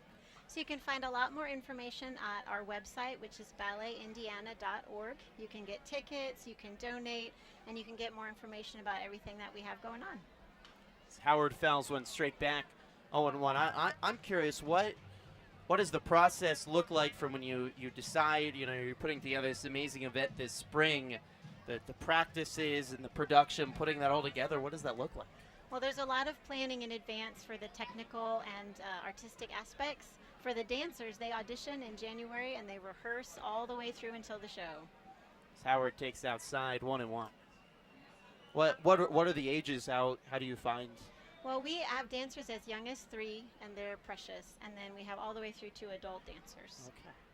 I think we had someone on the field talking before the game. They said they started at 3 years old. She's one of our seniors this year. Okay. Howard takes low, 2-1. I don't think I had any coordination to barely walk or hold a baseball bat at 3 years old. I don't know how they do that. Well, at that age, mostly what they're learning is musicality and just that freedom of expression. 2-1 count to Howard with a runner at first and nobody out here in the top of the 5th. Watland steps off, fires back to first. The performances are, where do we go here in Evansville to watch? All of the performances are at the Victory Theater, and one in December and then one in May. 2-1 count to Howard with a runner at first here in the top of the 5th. Dawson takes off, and he's going to get down to second without a throw. Well, Carrie, I'll let you go in another question or two. It looks like it could be a long inning, but what's been the partnership with the Otters like, and why was it important for Ballet, Indiana to partner with the Otters? It's another opportunity for us to reach into the community. Not a lot of people there's not as much of an overlap as I think there should be between the people that admire sports and the people that admire dancing, because there's such a connection between the two of them. So we're really excited to be here. All the dancers are having a wonderful time. They're really, I always see baseball as art. I think some people look at me like I'm crazy, but they're both forward of art and artistic expression, as you said. And very demanding physically and intellectually. Someone was telling me, this was back when I was in school, and they were in ballet, and they were arguing with me that ballet might take more athleticism than a lot of people say tennis is the most athletic sport to play, more athleticism than even tennis. It's very demanding. It's very demanding. You have to be really adaptable. And just like in baseball, you practice certain skills over and over and over until you've really perfected them. And you can do them without thinking. Coco Figueredo takes the first pitch strike. Runners at first and second with nobody out. Last question for you. You're here at Bosse Field. What do you enjoy most about going to Otters games and being here at Bosse? I like the energy of the crowd. It's really an exciting place to be. And I like to watch, again, the physicality of the athletes and see the connections between things that I know and love. Figueredo fouls one off 0-2. Well, Carrie, it's been an absolute pleasure. Really looking forward to the shows again. Can you just remind our audience when and where can they buy tickets? So you can get tickets at ballyindiana.org. That'll direct you to tickets and other information about us, and the shows are at the Victory Theater. Well, I can't wait. Carrie, thanks so much for joining us. Thank you.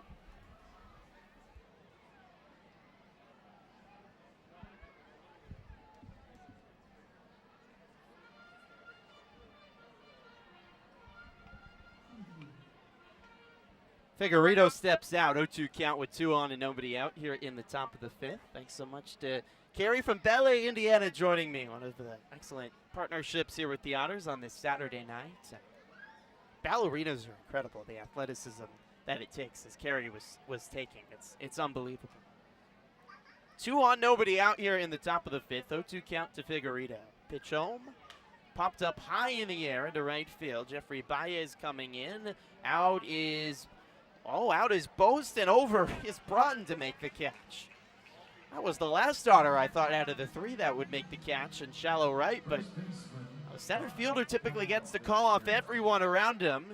He's the queen bee, and Broughton makes the catch. So big first out for Watland. A base hit by Dawson, and then the walk to Howard.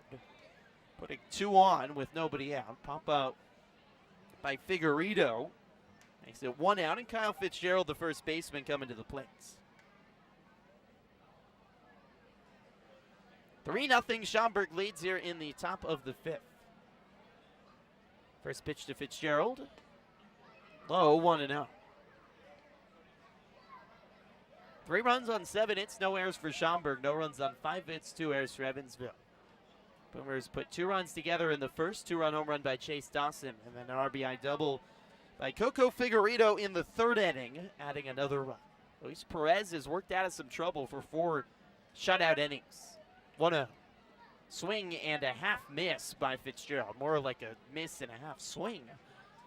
A half hack at a ball in the dirt, 1-1. And look at this. We have a little bit of light rain falling now. There is a big thunderstorm to the south of us, as I mentioned, on the other side of the Ohio River. We might just be getting the edge, some light drizzle falling now here at Bosse. 1-1, swing and a miss, 1-2. Nothing that would certainly stop the game at the moment. And for the fans, Bosse Field is the most rain-friendly ballpark in the league, as almost every seat is covered under the grandstands. 1-2 count to Fitzgerald, 2 on, 1 out here in the top of the 5th inning. 3-0 lead for the Boomers over the Otters. Pitch home. Swing and a miss. Oh, the changeup has been pretty tonight by Watland. 2 away.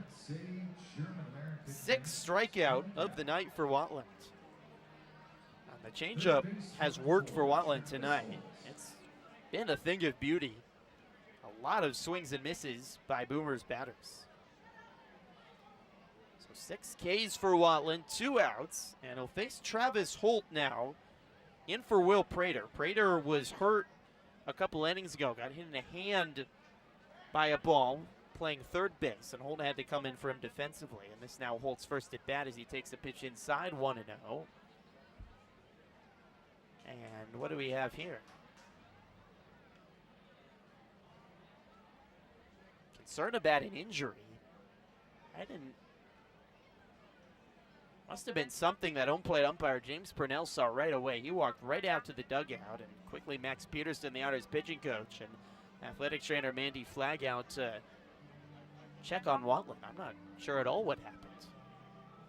Looking at his leg, he might have just stumbled a little bit on the mound. You can see that the rain is starting to fall here. It's more of a drizzle, but it is getting a little damp.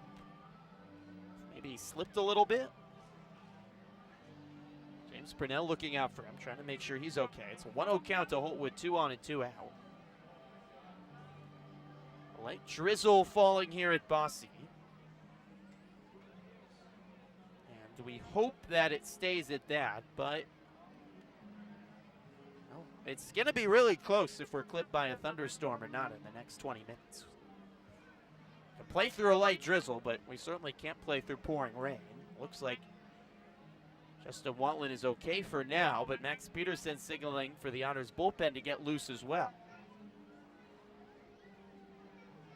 87 pitches for Watland, so his pitch count getting up there. He's an out away from getting through the 5th. Something with his legs, getting tripped up on the map, but he appears to be all right. So we're back to baseball here. 2 on 2 out, 1-0 count to the ready Holt. Pitch home. Fouled off the end of the bat, 1-1.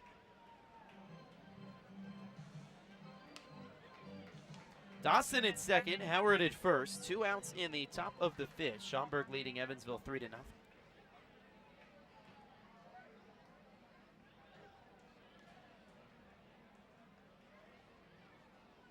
Pitch home. Bounces in front of home plate. 2 balls and 1 strike. Felix keeps it in front of him. Feels like the whole sky has been waiting all day for a huge thunderstorm. Just so sticky and heavy heat all evening. Just a continued light drizzle right now here at Bosse. 2-1 count to Holt. Watland delivers. Outside, 3-1.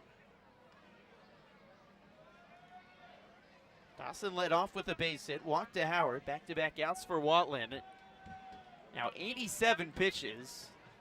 And out here, probably completes 5 innings. The rest of the evening's up to the Otters bullpen. Pitch home, misses low for ball 4. And the bases are loaded. Center fielder 6, Brett Milazzo. Brett Milazzo coming to the plate. The Boomers have the bases juiced with 2 outs in the 5th. A huge chance for Schaumburg to make a close ball game a comfortable lead. Milazzo has reached twice today. Based it in the 2nd, hit by a pitch in the 4th. Watland home to the lefty, inside, bounces off the glove of Felix, back to the backstop. Felix picks it up, throws back to Watland, ball bounces under the glove of Watland, down to Reyes. Here comes his 2nd runner, he's out.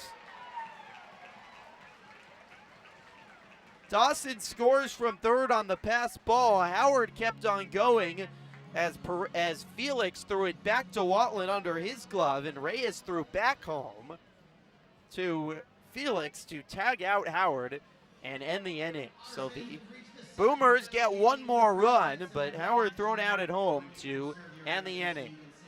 4-0 Schaumburg as we move to the bottom of the 5th on a rainy Saturday night on the Otters Digital Network and Flow Sports.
Back at Bosse Field, the Boomers getting a run across in the 5th, though Gage Howard going a little bit too fast around the 3rd base bag and thrown at it home by Reyes, and Watland tagging him out to end the inning. So Schaumburg scoring a run with the bases loaded and 2 outs on a wild pitch, scoring Dawson, and then Howard thrown out at home to end the inning for Schaumburg.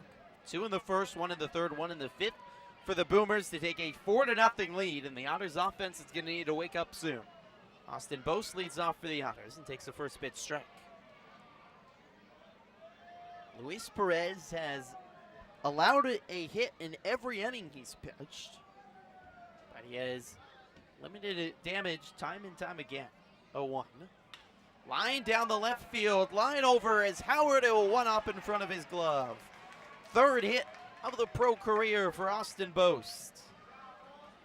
The Otters have the leadoff runner on base for the 4th time today, and we're only in the 5th inning.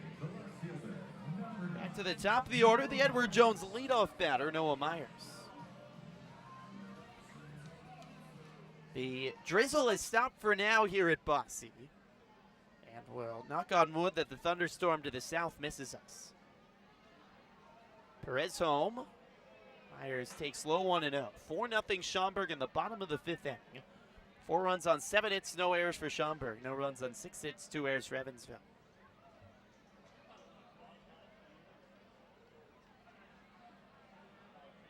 (1-0) outside, 2 balls and no strikes. It's just a kind of a radar playing game on a night like tonight. Joel Padfield, the Otters vice president, was showing the umpires the radar in between the half inning. You're ready to tarp if needed and delay, but unless it starts pouring, you're probably not bringing out the tarp as Myers fouls one away 2-1. Especially on a big Saturday night like tonight. Otters and the Boomers want to keep on playing, and a late night tonight could make tomorrow really tough. We have a 12:35 game scheduled at least for tomorrow early afternoon, and there's some thunderstorms expected in the evening tomorrow. 2-1, Myers shows bunt, lays a great one down the third base line, picked up by Perez, throw back to first, not in time, it bounces under the glove of the first baseman Fitzgerald down the first base line, and over to third base goes Bosse. Beautiful bunt by Myers, the softest hands, just touching off the end of the bat, a trickler down the third base line. Even if Fitzgerald was able to pick it off the grass, Myers would have been safe. Going under his glove allowed Bosse to go to third. So an infield base hit for Myers, and the Otters have runners on the corners with nobody out in the 5th. Ethan Skinder comes to the plate, 1 for 2 today, a base hit in the 3rd. Pitch home. Myers takes off, pitch inside, throw down to second, nowhere near in time. Not even a tag applied by Figueredo. Myers had 2 bags yesterday. Now he's 3rd of the series and his 26th of the season.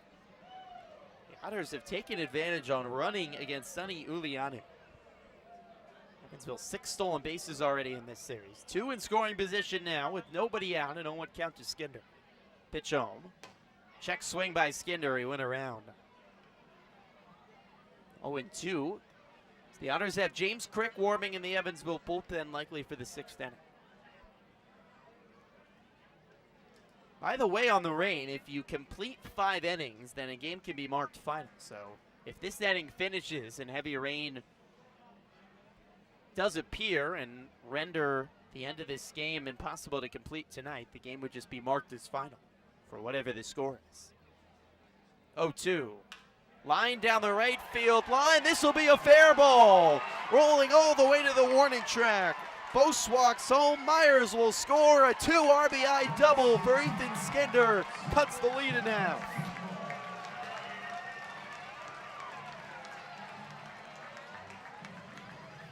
The Otters offense awakens in the 5th inning. 3 straight hits to start the inning, and the Otters back in the ball game. Otters had base runner after base runner against Luis Perez. Couldn't bring anyone home. They've broken it open finally here in the 5th. Still nobody out, and now Dakota Phillips to the plate with Skinder at second. Perez home. Misses low, 1-0. 65 pitches now for Perez. Boomers have a couple guys stretching, but no one warming up. Phillips had a double back in the 1st inning. 1-0. Line down the right field line. It will get down for a base hit. One up in front of Huffins. Quiggle is held, or Skinner, excuse me, held at third. Another hit for the Otters, the fourth in a row off Perez to start the fifth. And the Otters are barreling up these baseballs. And Nick Odu is going to walk out to chat with Perez and the Boomers infield. A leadoff base hit by Bosse. Myers followed with a bunt base hit. A double for Skinner down the right field line, and a hard hit line drive into right by Phillips, making it 4 straight hits to start the inning for the Otters. They played it 2. The tying run aboard for Evansville, and the go-ahead run, Jeffrey Baez coming to the plate. Baez 0 for 2 today. Had 2 hits yesterday. Wind is picked up. It's blowing from across the diamond, straight across the diamond, from right field to left field on a hot, humid, and drizzly evening. Perez home, swing and a miss. Skinner at third, Phillips at first. Nobody out in the fifth.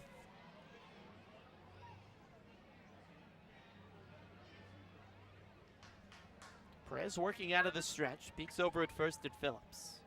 Delivers. Chopped, left side, right to the shortstop. Craig throws to second base, back to first. It bounces off the glove of Fitzgerald, over his head and back to the backstop. Baez will head to second. He's going to try for third. The throw is over the head of the third baseman hold. Baez falls down, but it's into the Schaumburg bullpen, and Baez will score. Or tied.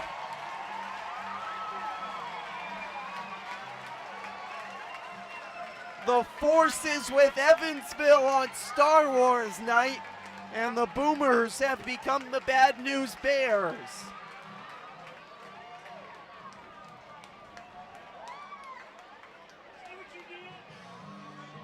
Wow, wow, wow. What appeared to be an inning-ending double play, I mean, a matter of inches. Craig fielded it, tossed to Figueredo, but the throw was short to Fitzgerald, jumped over his glove, and chaos reigned, and Baez goes all the way around the bases to score and tie the game. That's unbelievable. It would have been the second out of the inning, check that, but it would have cleared the bases. The Otters would have been down 1. Quiggle pops one up into right field. Coming in is Huffins. He doesn't see the ball. Now running back, sees it, and makes the catch. Almost down to a knee. Outfielders have had a lot of problems the last month here at Bosse. 2 away in the inning. 4 have scored here for the Otters. So to recap, Baez grounded one again to the left side. Craig, the shortstop, took it. He got the force out with Phillips. Skinner was going to score regardless because there was nobody out, but it was going to be a bases-clearing double play. Batter is Reyes. He chops one third base side. Backhanded by Holt. Long throw across the diamond in time, and that retires the side. But the craziness scores Baez.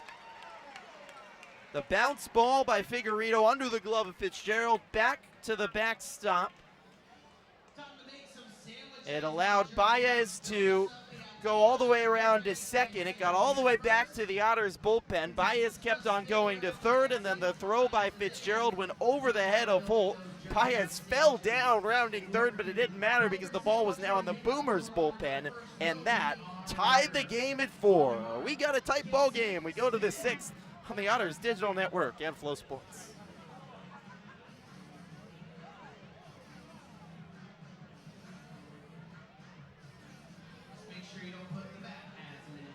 Back to Otters baseball momentarily here on Otters TV, and we're once again joined by Hoosier Lottery and Rachel Robinson. We offer a big thanks for champagning our Hoosier heroes. What else can fans expect from the Hoosier Lottery when they attend an Otters game this year? Yes, it all goes back to creating a fun and entertaining experience for the fans.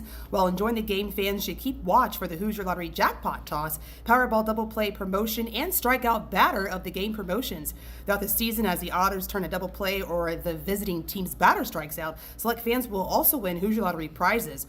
We know that Otters fans enjoy these special chances to win, so of course, fans must be 18 years and older to play and win. And what other fun things does the lottery have happening now? Of course, our new draw game Cash Pop just launched a couple months ago, actually, and provides a fun new way to play. Players win by simply matching one number from 1 to 15 for a chance to win. They can either wager $1, $2, $5, or $10 per pop to win a minimum prize of 5 times their wager. Drawings happen about 5 times a day, starting at 9:30 a.m. until 11:30 p.m. Eastern Time. Cash Pop is a fully customizable game. Players can keep it simple with a single number or mix it up by selecting more numbers per draw and more drawings per day. Players can even select the cover all option to play all 15 games and guarantee a win, so definitely check it out. Well, we're so pleased to be joined once again by Hoosier Lottery and Rachel Robinson. Thanks for stopping by Bosse Field and making a positive impact on the state of Indiana. Oh, thank you as well. We look forward to more funds at Bosse Field.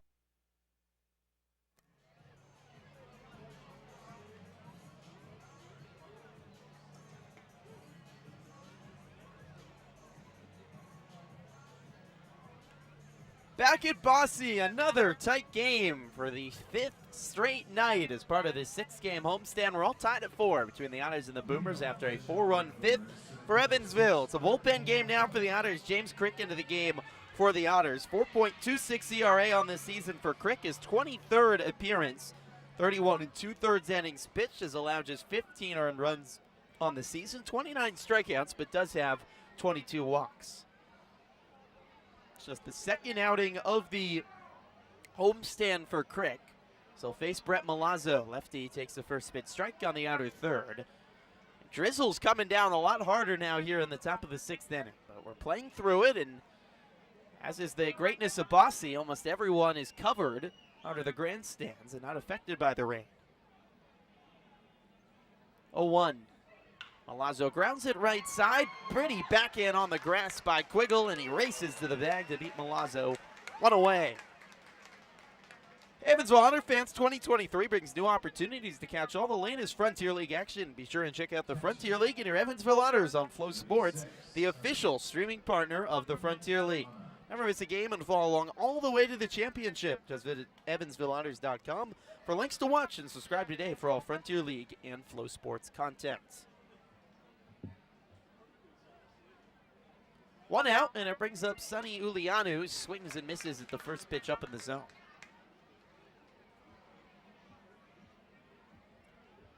Justin Watlin's day ended after 5 innings of work, allows 4 runs on 7 hits with 6 strikeouts, and we'll have a no decision tonight with the Otters scoring 4 in the bottom half of the 5th as Ulianu fouls one back off the mask of Felix, 0-2.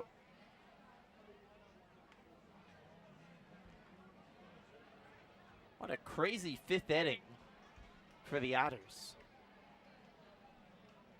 Just like that to tie the game. And Schaumburg's so disciplined, but both base running and now defensively in the 5th have really made some costly mistakes. Time is called, and it's going to be a pitch clock violation on Crick, so that's a ball, 1-2.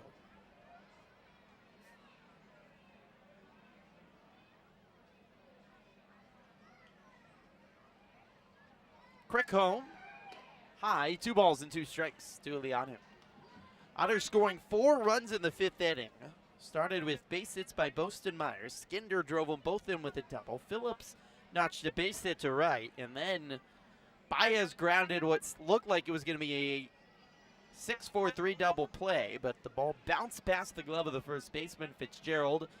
Baez went all the way to third. Schaumburg threw the ball over the head of the third baseman, Holt, and Baez came all the way around to score on a cacophony of Schaumburg as Ulianu fouls one back to stay alive.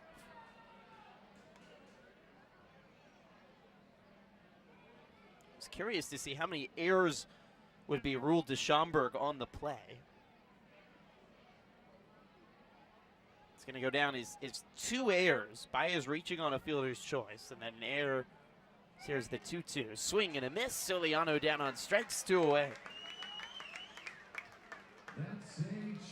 Baez reaching on a fielder's choice, then an error on the second baseman Figueredo on the throw, and then an error on the right fielder Huffins, who made the play, eventually getting the ball in the Otters bullpen and threw it over the head of Holt and into the Schaumburg bullpen on the other side of the field, allowing Baez to score as an unearned run. So 4 coming across in the 5th for the Otters to tie the game. 2 outs to nobody on. Here for the lefty Alex Craig. Pitch home, in for a strike.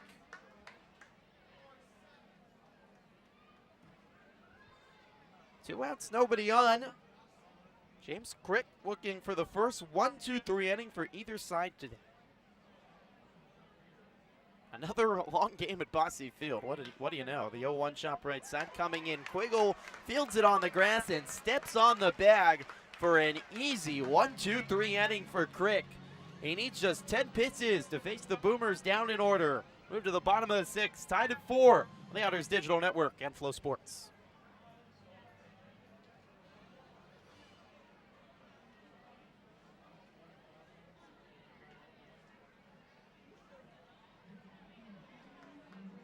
Time for the dance camp, brought to you by Drake's.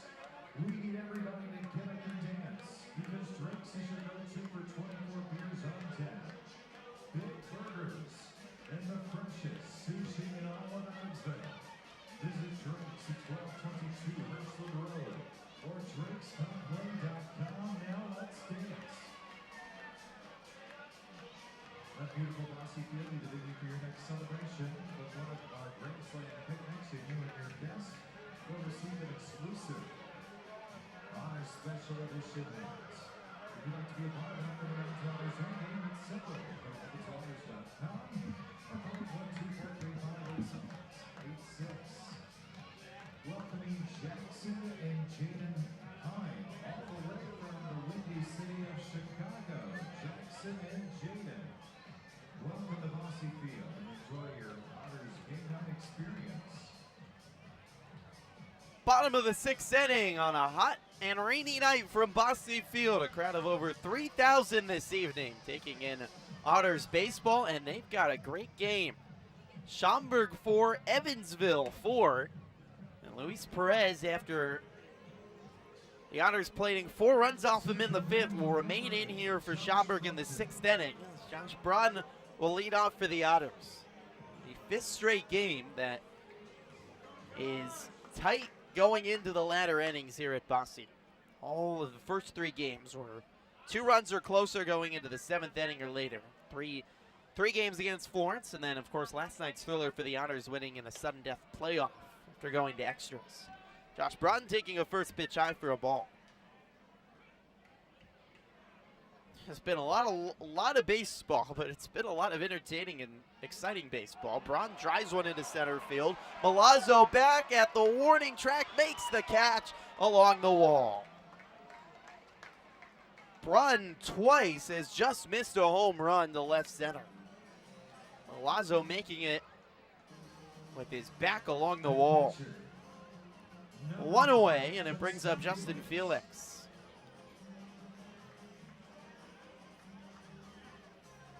4 runs, 9 hits, 2 errors for Evansville. 4 runs, 2 hits, and 3 errors for Schaumburg. Certainly the fielding has played a factor today. A light rain over the last couple innings that's been on and off hasn't helped as well. Just pretty much subsided for now. First pitch high to Felix, 1-0.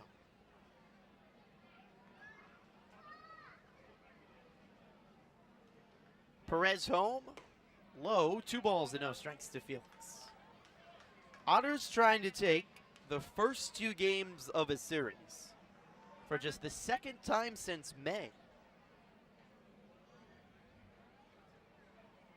2-0, breaking ball at the knees for a strike, 2-1. The Otters have won the first 2 games of a series only once since that long 8-game win streak the Otters had, where they did it in 3 straight series, just in the 2nd week of the season. 2-1, popped up high in the air, drifting back are 3 orange jerseys who wants it. It's the left fielder coming in, Howard, to make the catch head high. 2 outs. The half flying off of Howard.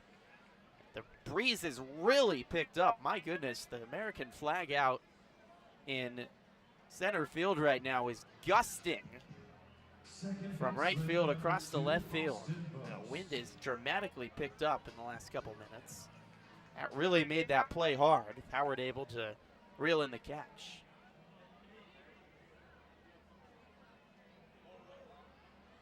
It's blowing around right now like it's about to start pouring, but hopefully it's just a big breeze. 2 outs, nobody on for Bosse, who takes the first pitch out for a ball, 1-0. Anyways, back to that, winning the first 2 games of the series. Only time the Otters did it since May was Evansville's sweep of the Windy City Thunderbolts right before the All-Star break. Otters have really struggled in middle games of series a lot of the year.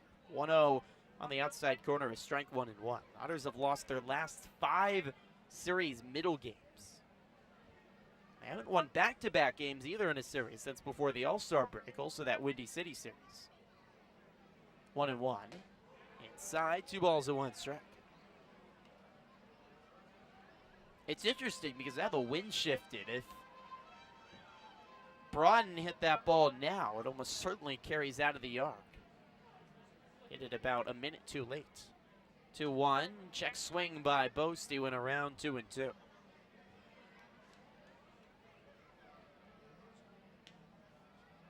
Two outs, nobody on here in the bottom of the 6th. 2-2 count to Bosse, all tied at 4, and Bosse will call timeout.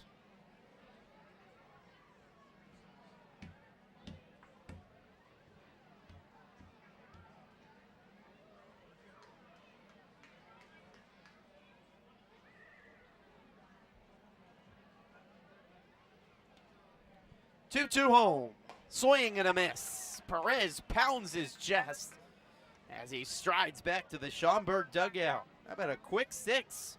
3 up, 3 down for Perez. Tie ball game as we go to the 7th inning. Another good one between Schaumburg and Evansville on the Otters Digital Network and Flow Sports.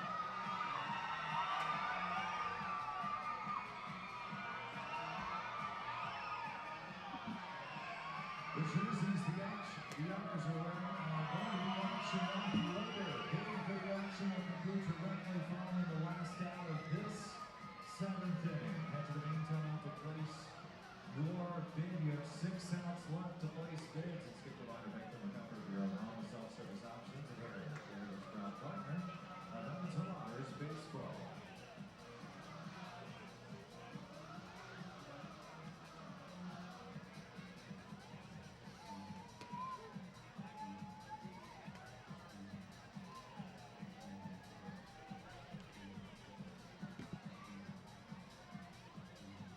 To the 7th inning from Bosse Field, all tied at 4 between Evansville and Schaumburg. Another playoff atmosphere type game for a second straight night. Lot on the line between the Boomers and the Otters. Evansville with a win tonight can move just 3 games back of Schaumburg for second place in the West. And potentially with a gateway loss, I'll have to check that score in Pennsylvania. With a gateway loss, the Otters can move 4 back of first place. James Crick out to work the 7th inning. First pitch into Zach Huffins, swing and a miss, 0-1.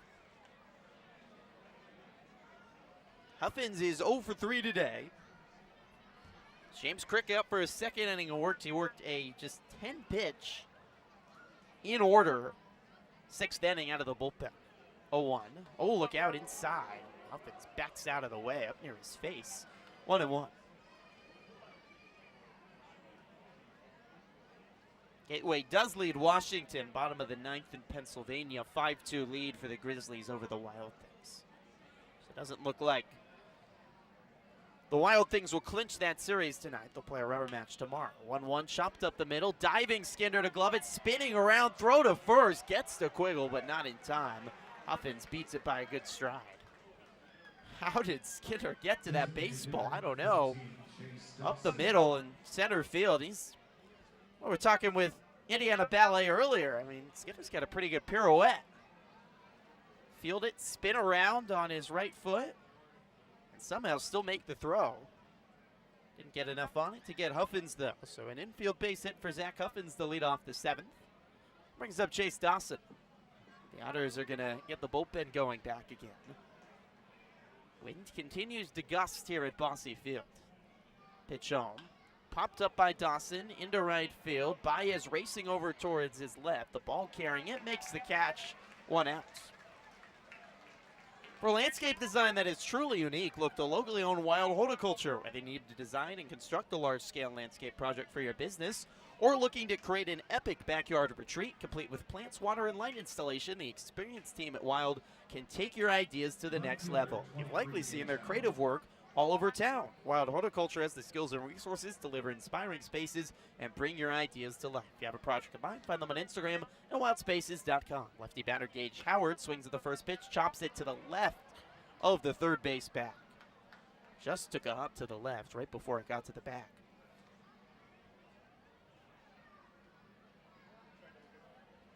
Huffins at first, 1 out here in the top of the 7th. We're all tied at 4 between the Otters and the Boomers. And Howard is in a new bat or new batting gloves. He's headed back into the Boomers dugout looking for something.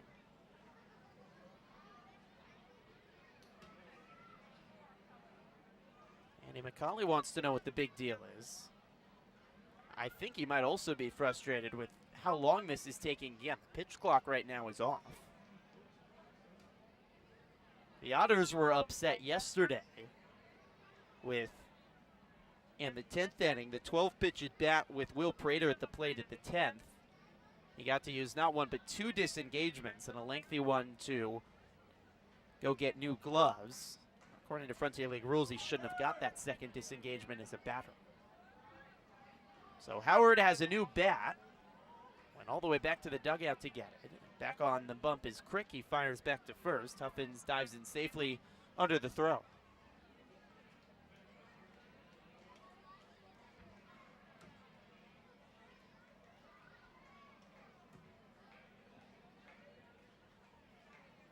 One out, Huffins at first. 0-1 count to Howard. 4-4 in the top of the 7th. Crick delivers high. 1 ball and 1 strike to Howard. John Beamer, the Otters righty, is warming up in the Evansville bullpen.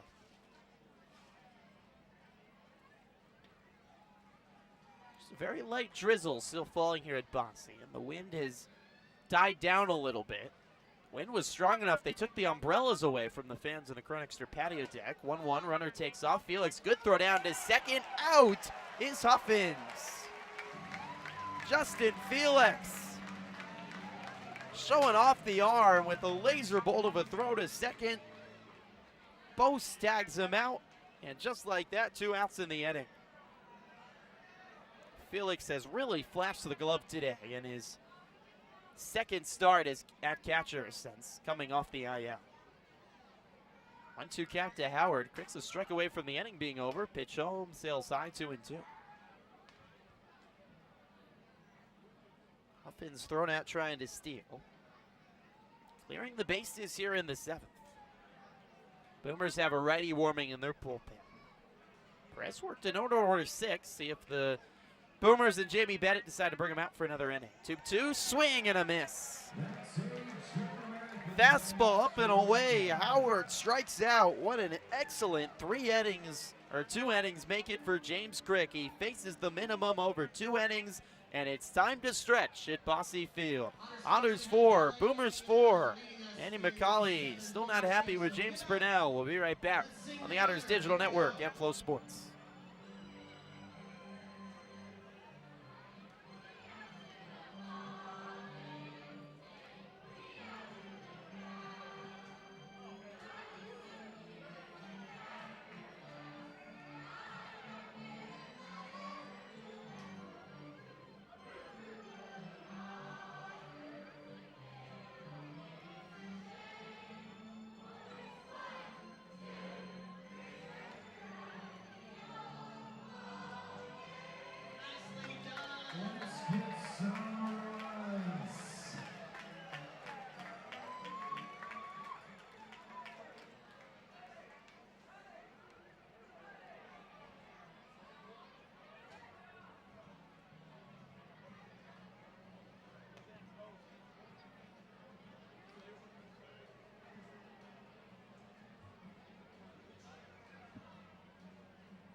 Frontier League Baseball on Flow Sports is brought to you by Bud Light.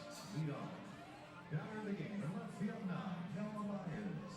Bottom of the 7th from Bosse Field. Evansville Otters 4, Schaumburg Boomers 4. And we're set up for another excellent finish to baseball on this Saturday night. Noah Myers, top of the order leading off for Evansville. Myers takes the first pitch strike from the new Schaumburg pitcher. Dylan Stutzman, righty out of the bullpen for Schaumburg. Pitch home, popped up by Myers out of play. Stutzman will pitch for a second straight evening for Schaumburg. Last night came in the 7th inning as well and walked a batter, struck out one, and did not allow a run in the 7th.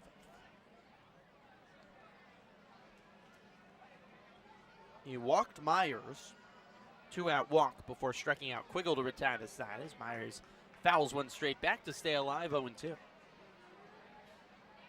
Well, Schaumburg's approach very much yesterday. We're going to use a bunch of guys, 5 arms out of the pen, but we're going to give ourselves the opportunity to use them again today. The 0-2, chopped at and fouled down the right field line.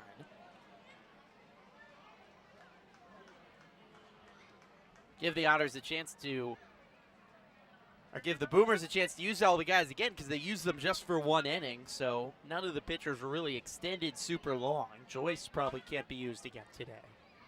0-2, sails high, 1-2. Joyce giving up the 2 runs in the 9th, but everyone else likely would be fresh enough to pitch for a second straight night. 1-2, inside, 2 balls, and no, strike 3 called. Late strike 3 call by James Purnell. Myers rung up, 1 away in the 7th. Shortstop, number 1, Ethan Skinner. Brings up Ethan Skinder. Great day for the Otters shortstop. It's a couple great plays at short and is 2 for 3. Base hit in the 3rd. And then a 2 RBI double in the 5th inning. First pitch to Skinder, in for a strike. Skinder started the big Otters 4-run 5th. A 2 RBI double. 0-1. Swing and a foul tip back to the backstop. 0-2. Now the good news is that, according to the radar at least, it's not always accurate, but the storms have passed us and moved to the east, and we should, knock on wood, be good without rain for the rest of the game. The wind is still blowing pretty strongly across the field from right to left. 0-2. Just inside 1-2. Stutzman started parading around the mound for his strikeout strut. Instead, we'll have to head back to the rubber. 1-2 count. Pitch home. Fouled off the end of the bat. Skinner stays alive. 4 runs apiece. 9 hits for the Otters, 8 for the Boomers. Errors have played a big factor in today's game. There's a big crash of lightning seen off in the distance. That's the storm on the other side of the Ohio River. 1-2. Sent high in the air to left field. This one's out of here.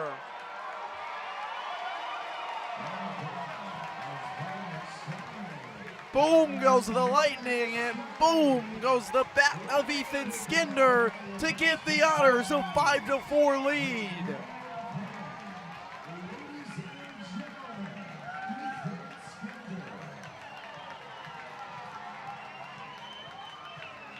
A 3-hit day for Skinder, his 6th homer of the season. The Otters have come from behind. They've erased a 4-run deficit and taken a 5-4 lead in the 7th.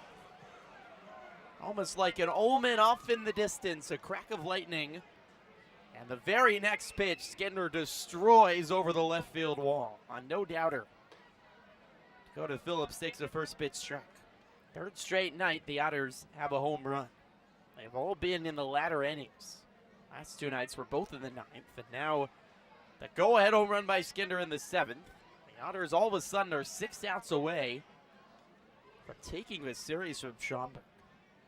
Pitch misses low to Phillips, 1-1. 1-1, swing and a miss, 1-2. What a sequence of events we've had over the last hour. Otters dropped 4-0. A 4-run fifth, solo home run here in the 7th. James Crick, 2 excellent innings out of the Otters bullpen, which suddenly feels well rested. And the Otters, after a disappointing series loss to start the week to last place Florence, find themselves 6 outs away from taking the first 2 over maybe the most consistent team in the league this year. The 1-2, swing and a miss, 2 away. 2 strikeouts for Stutzman, but they're sandwiched around the solo blast by Skinder to give the Otters a 5-4 lead. I'll bring up Jeffrey Baez.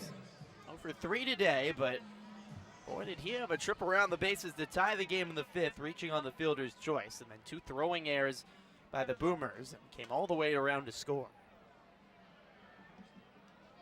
Baez fouls the first pitch back, 0-1. Jake Polancic, the Otters closer, likely not available tonight. 0-1, swing and a miss, 0-2. Polancic last night needing 38 pitches to pitch 2 innings of work, but ended up getting the win for the Otters in sudden death. What a performance by Polancic. Swing and a miss by Baez, and he's down on strikes to retire the side. Stutzman strikes out the side, but Ethan Skinder, a solo home run, destroyed to left, and it gives the Otters a 5-4 lead. We go to the 8th inning. The Otters, Digital Network, and Flow Sports. You must knock your opponent down to the ground to win. That's 2 out of 3 matches. We will have our winner. Fighters, on your mark, get set, sumo!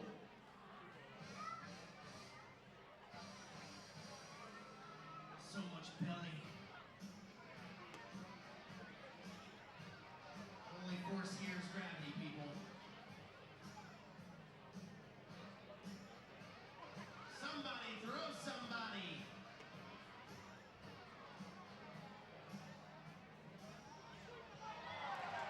We have Ryan. Reset. We have just a little bit more. Reset, guys. One more round. Let's hurry up. On your mark, get set, sumo.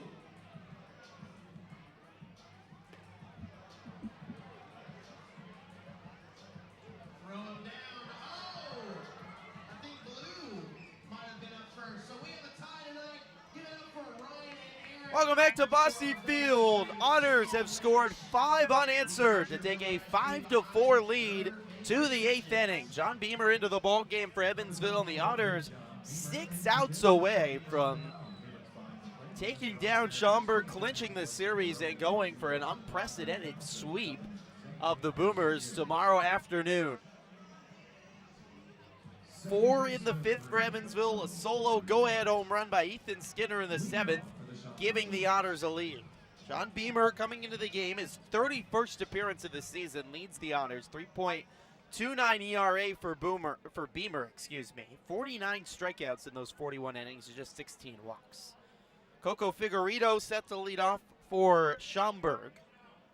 5, 6, and 7 for Schaumburg. Figueredo tying his shoes, resetting the ankle protector before he steps into the left-handed batter's box to face Beamer.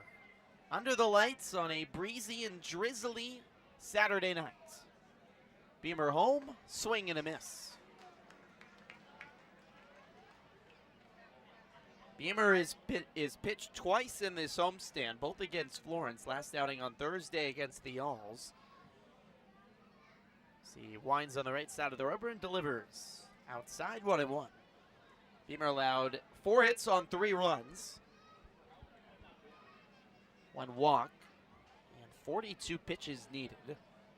Most hits and runs Beamer had given up in any appearance all year. 1-1, check swing off the end of the bat and back off the screen.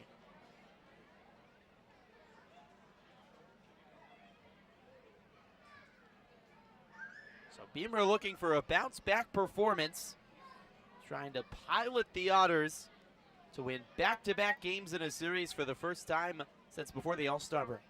1-2, low, 2 balls and 2 strikes.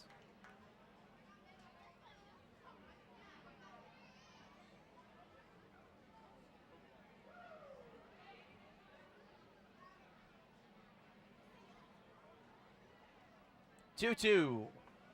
Low for ball 3 and a full count to Figueredo. Gateway has won at Washington 5-2, so the Grizzlies even that series up at a game apiece. And the Otters, with a win tonight, will stay 5 back of Gateway. A loss and they'll fall back to 6 back. Payoff, swing and a miss. Slider upstairs for Beamers' first out of the 8th. Brings up Kyle Fitzgerald with 1 out and nobody on in the 8th. Fitzgerald 0 for 3. Otters bullpen trying to get back to business. Last night was a step in the right direction for the Otters pen. Didn't allow an earned run. Jake Polancic vital to the Otters' victory last night. First pitch to the righty Fitzgerald, a strike on the inside corner. It has been a rough last few weeks for the Otters bullpen. Uncharacteristic mistakes and rough innings for a lot of guys. 0-1. Swing and a miss. 0-2 to Fitzgerald. Beamer swipes at some dirt on the back of the mound and steps back on the top of the rubber. Beige glove at the chest, dips down to the belt and delivers. Chopped right side, backhanded by Quiggle, spins around, tosses back to Beamer, who steps on the bag for the second out. Another spin move by Quiggle, getting a little fancy at first. He's got a smile on his face. A little bit of a high throw, but Beamer able to come down with it. Easily beat Fitzgerald down the line. 2 quick outs for Beamer here in the 8th. It brings up Travis Holt.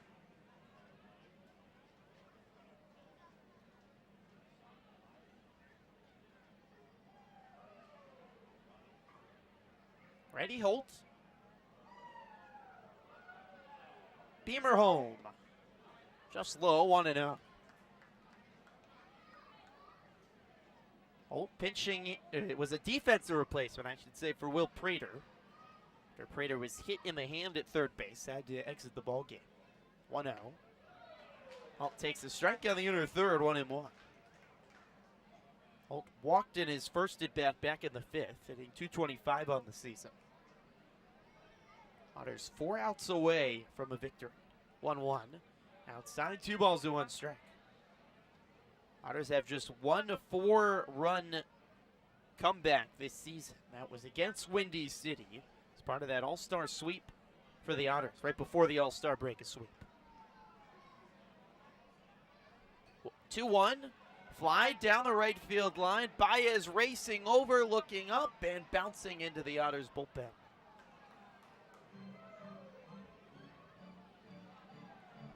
2-2 count to Holt. 2 outs. Nobody on in the top of the 8th. Evansville 5, Schaumburg 4. More late drama on a late night from Bosse Field.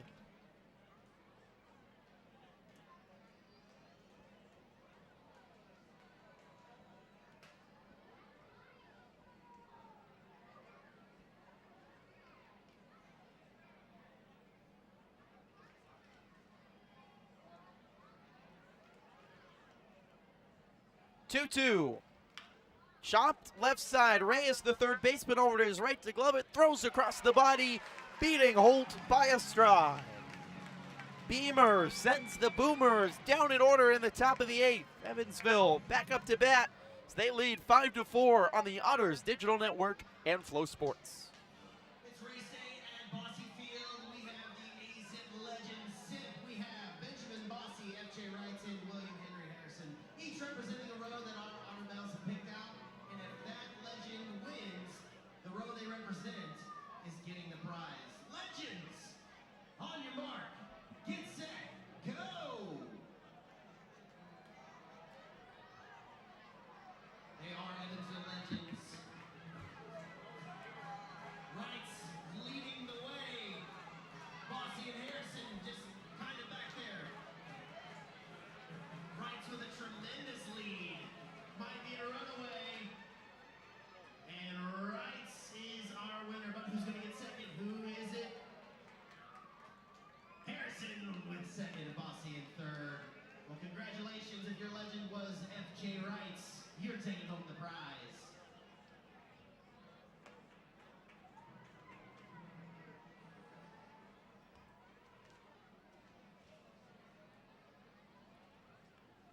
5-4, Evansville leads Schaumburg as we move to the bottom of the 8th inning from Bosse Field. Time for a quick look of the upcoming schedules. The Otters and Boomers will play a 12:35 afternoon game tomorrow to wrap up the series.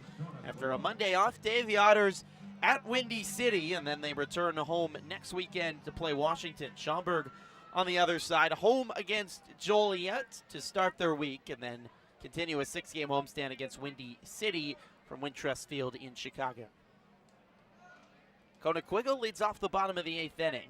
Dylan Stutzman remains on the mound for Schaumburg. First pitch misses outside to Quiggle. Otters lead 5-4 here in the bottom of the 8th. Pitch home to Quiggle. On the outside corner is strike 1-1. Quiggle 1 for 3 with a base hit in the second inning. 1-1.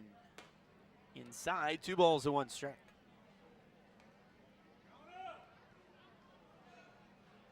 Otters looking for a little insurance before they try to win the game in the top of the 9th.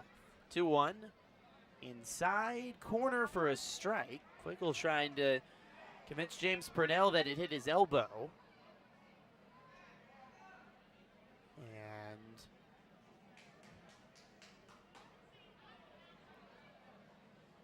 Quiggle is taking off his batting gloves and looks to be heading down towards first. Andy McCauley was ready to argue.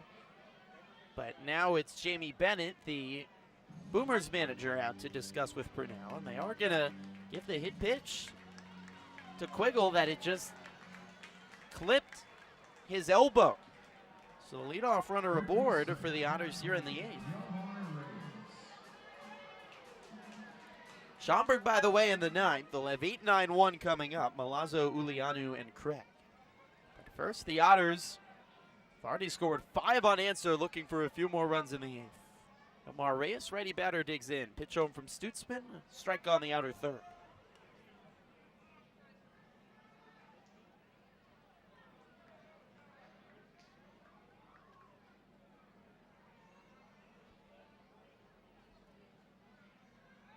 Stutzman steps off, pickoff throw back to Quiggle, who dives in safely.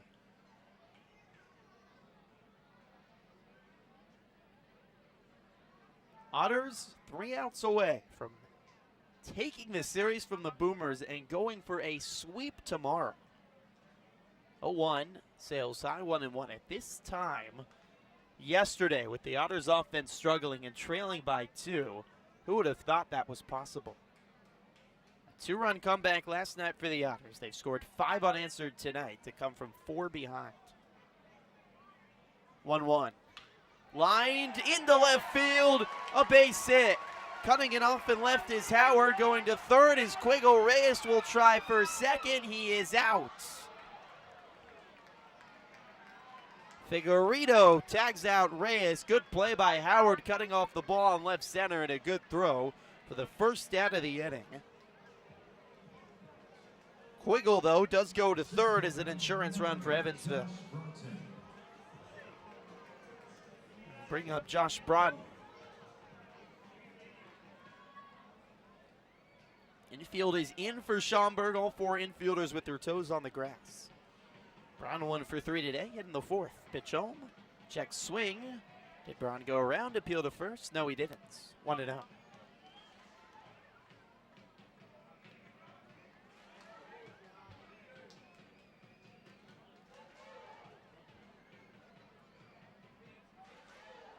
1-0.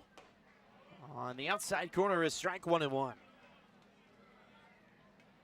we haven't had a chance to do a Frontier League out-of-town scoreboard check brought to you by WJPS, so we'll get in a quick round of score updates with every other game completed tonight in the Frontier League. 1-1. Braun grounds one up the middle. It hits off the shoe of Stutzman and lands in the left field grass. Quiggle scores 6-4 Evansville. We're seeing it all in these 2 games to open this series. A kick and a beauty if you're the Otters. Up the middle, Stutzman's back foot stuck out and it hit right off his heel and took a huge bounce over the head of Craig into left field. That's up the middle. It's probably at least a ground out. Might score Quiggle, but at least in the second out of the inning. So Quiggle scores, Brodin at first, and what will be ruled a base hit. And now Justin Felix takes the first pitch shot. The Otters have an insurance run. They've scored 6 unanswered now to take a 6-4 lead.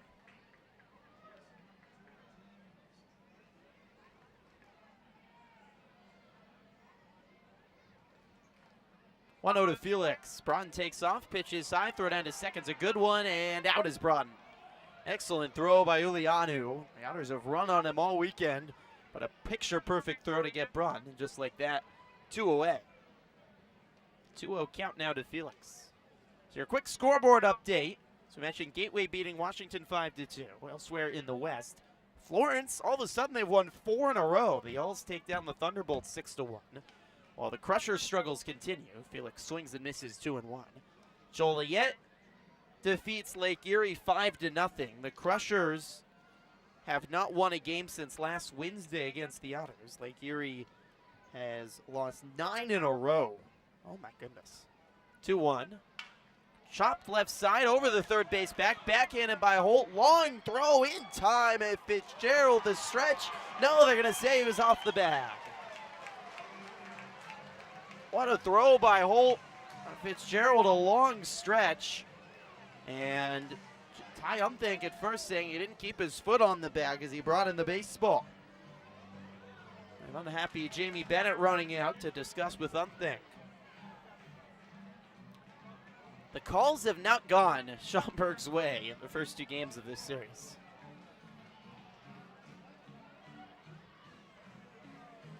Certainly some calls last night that went against Schaumburg, and there's been a few this evening as well. It's an increasingly frustrated Jamie Bennett getting in the face of Ty Umthank, who's trying to walk away from him. Now Jamie Bennett's asking for an appeal to the other umpires.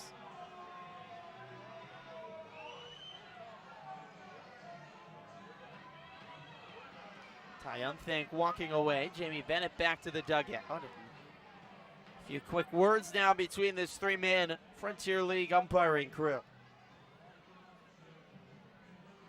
Case of whether the first baseman Fitzgerald kept his foot on the bag at first base before the ball got in, and they're going to rule him safe.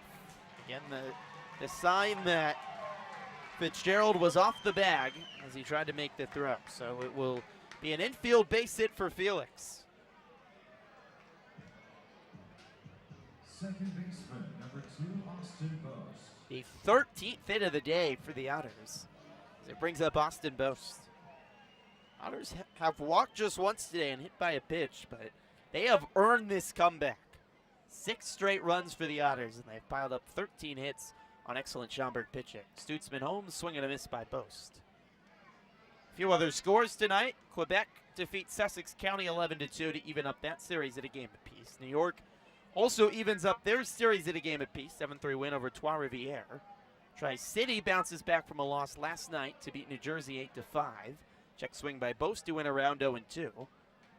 Valley Cats with the win.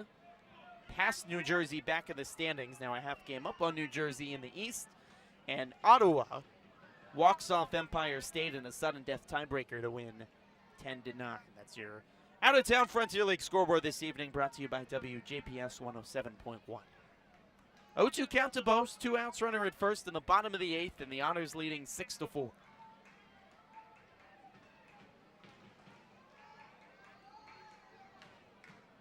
Stutzman delivers. Check swing.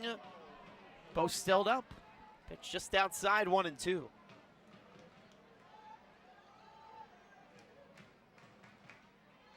Couple guys standing up in the Otters bullpen, but no one throwing. John Beamer worked in an order 8th inning for Evansville. Potentially out for a save. 1-2, swing and a miss. Breaking ball strikes out Boast to retire the side.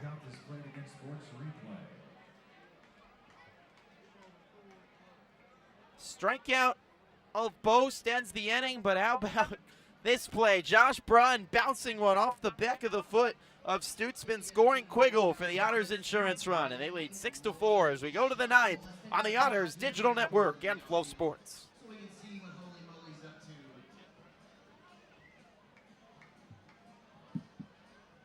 Now keep a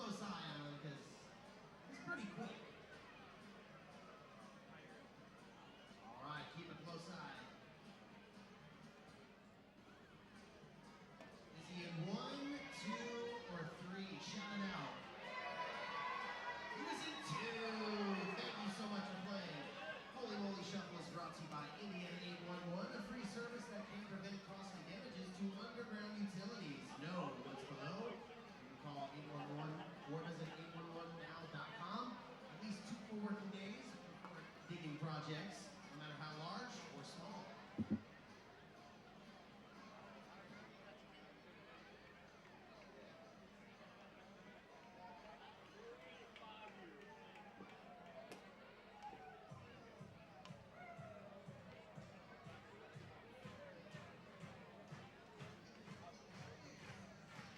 The Otters are 3 outs away from taking down Schaumburg and taking the series from the Boomers. John Beamer on the mound for the top of the 9th inning for Evansville. The Otters lead 6-4. Schaumburg has not lost a series since mid-July. The first series out of the All-Star break was a rain-delayed mess at the New Jersey Jackals. They ended up only getting 2 games in. Since then, Schaumburg has won 4 straight series, but the Otters have them on the ropes here in the 9th. 8-9-1 coming up for Schaumburg, Milazzo, Oleanu, and Craig.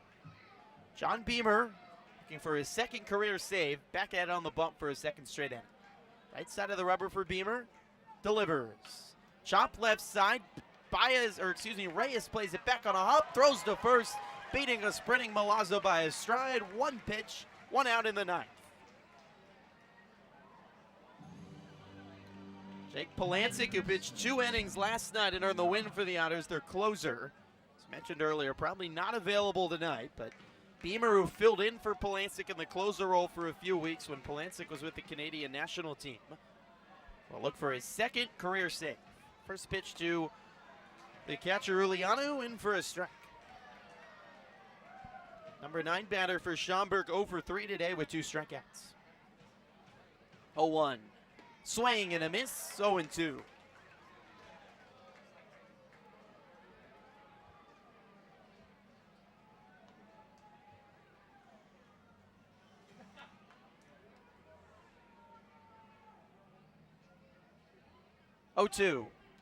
Foul tip into the glove of Felix, 2 away.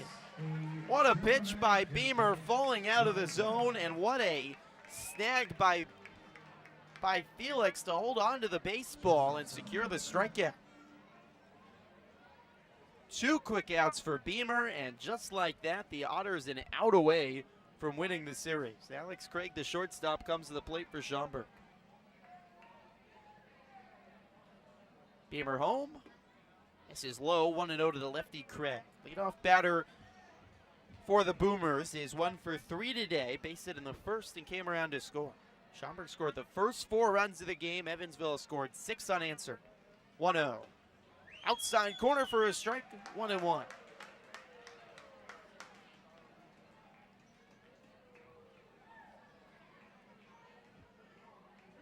Beamer on the right side of the rubber, dips down, delivers. Chopped off the end of the bat and foul. 1-2. And the Otters are 1-1. Yes, 1-2. I got the count right. And the Otters are a strike away.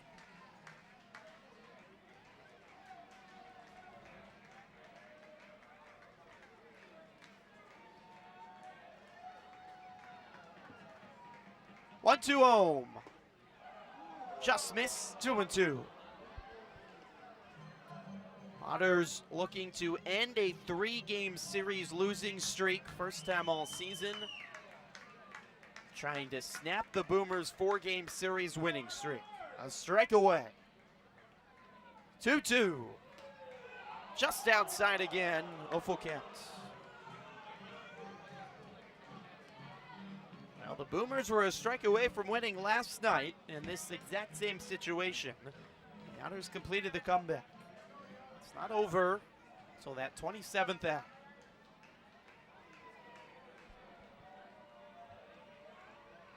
Payoff home. Breaking ball inside corner. Strike 3 called. Otters win. Otters win.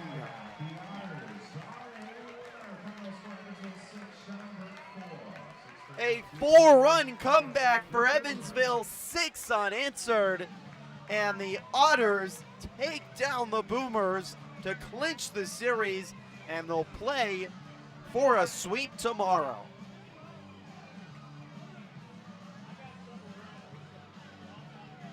What a performance tonight by Evansville. After the thriller last night, the Otters come from behind 2 runs, 2 outs in the bottom of the ninth yesterday, winning a sudden death tiebreaker. Otters go into another early hole today, but Evansville scores 4 runs in the bottom of the 5th inning to tie the game. Ethan Skinder launches a solo home run in the 7th inning, and the Otters scratch across 1 more in the 8th for insurance, and Evansville takes down Schaumburg 6-4. What a win for the Otters, and how things can change in a hurry. The Otters losing their 3rd straight series to start the week to Florence. Things felt like they were in a really bad place for Evansville. They'd lost 4 of their last 5 for the first time all season. All of a sudden seemed like the playoffs picture could be getting a little more muddied. Washington making a run while the Otters, and come from behind fashion, back-to-back days have taken down one of the best teams in the Frontier League. And just like that, have put themselves back in the fight for the winning the Frontier League West. Final totals: Evansville 6 runs, 13 hits, 2 errors. Schaumburg 4 runs, 8 hits, and 3 errors. Highlight performers tonight: Ethan Skinder, absolutely the all-star of the game for the Otters. 3 hits, he finishes a triple shy of the cycle. Base hit in the 3rd, a 2 RBI double in the 5th, started the 4-run 5th for Evansville, and then a solo home run in the 7th inning for Skinder, topping off his big day. Dakota Phillips had 2 hits as well. Josh Brodin and Justin Felix chipped in 2 hits as well, and Jeffrey Baez had the most wild trip all the way around the bases to score on 2 errors by the Boomers. Baez went from home and all the way back to score on what looked like a double play. That was what tied the game, and then Skinder the go-ahead run on the home run. Pitching-wise, Justin Watland went 5 innings, no decision today for the Otters, allowed 4 runs on 7 hits, 6 strikeouts, and 3 walks. James Crick pitched 2 innings scoreless, allowed just 1 base runner, and then how about John Beamer? 6 up, 6 down to earn the save. An excellent performance by the Otters bullpen. Crick and Beamer combined 4 innings of work to allow just 1 base runner and stymie the Boomers offense. So once again, the Otters win 6-4 tonight, and they move to just 3 games back of Schaumburg for 2nd place in the Frontier League West, while they stay 5 games back of 1st place Gateway. Otters improved to 39-31. Schaumburg has dropped 2 in a row, falls to 42-28. Series finale is tomorrow afternoon. Set your alarm clocks if you're a late sleeper. The Otters and Boomers playing at 12:35 local time. We'll be on the air shortly before. It's a Dog Days of Summer if you'd like to join us at the ballpark. But if not, same time, same place. I'll be here on the Otters Digital Network and Flow Sports. Great job by our entire crew tonight. Pascal Pryor back with Flow Sports, our director Michael Rust, and our entire Otters Digital Network crew. I'm Griffin Epstein signing off from Evansville as the Otters clinch the series over the Boomers with a 6-4 victory. We'll talk to you again tomorrow afternoon. Until then, good night.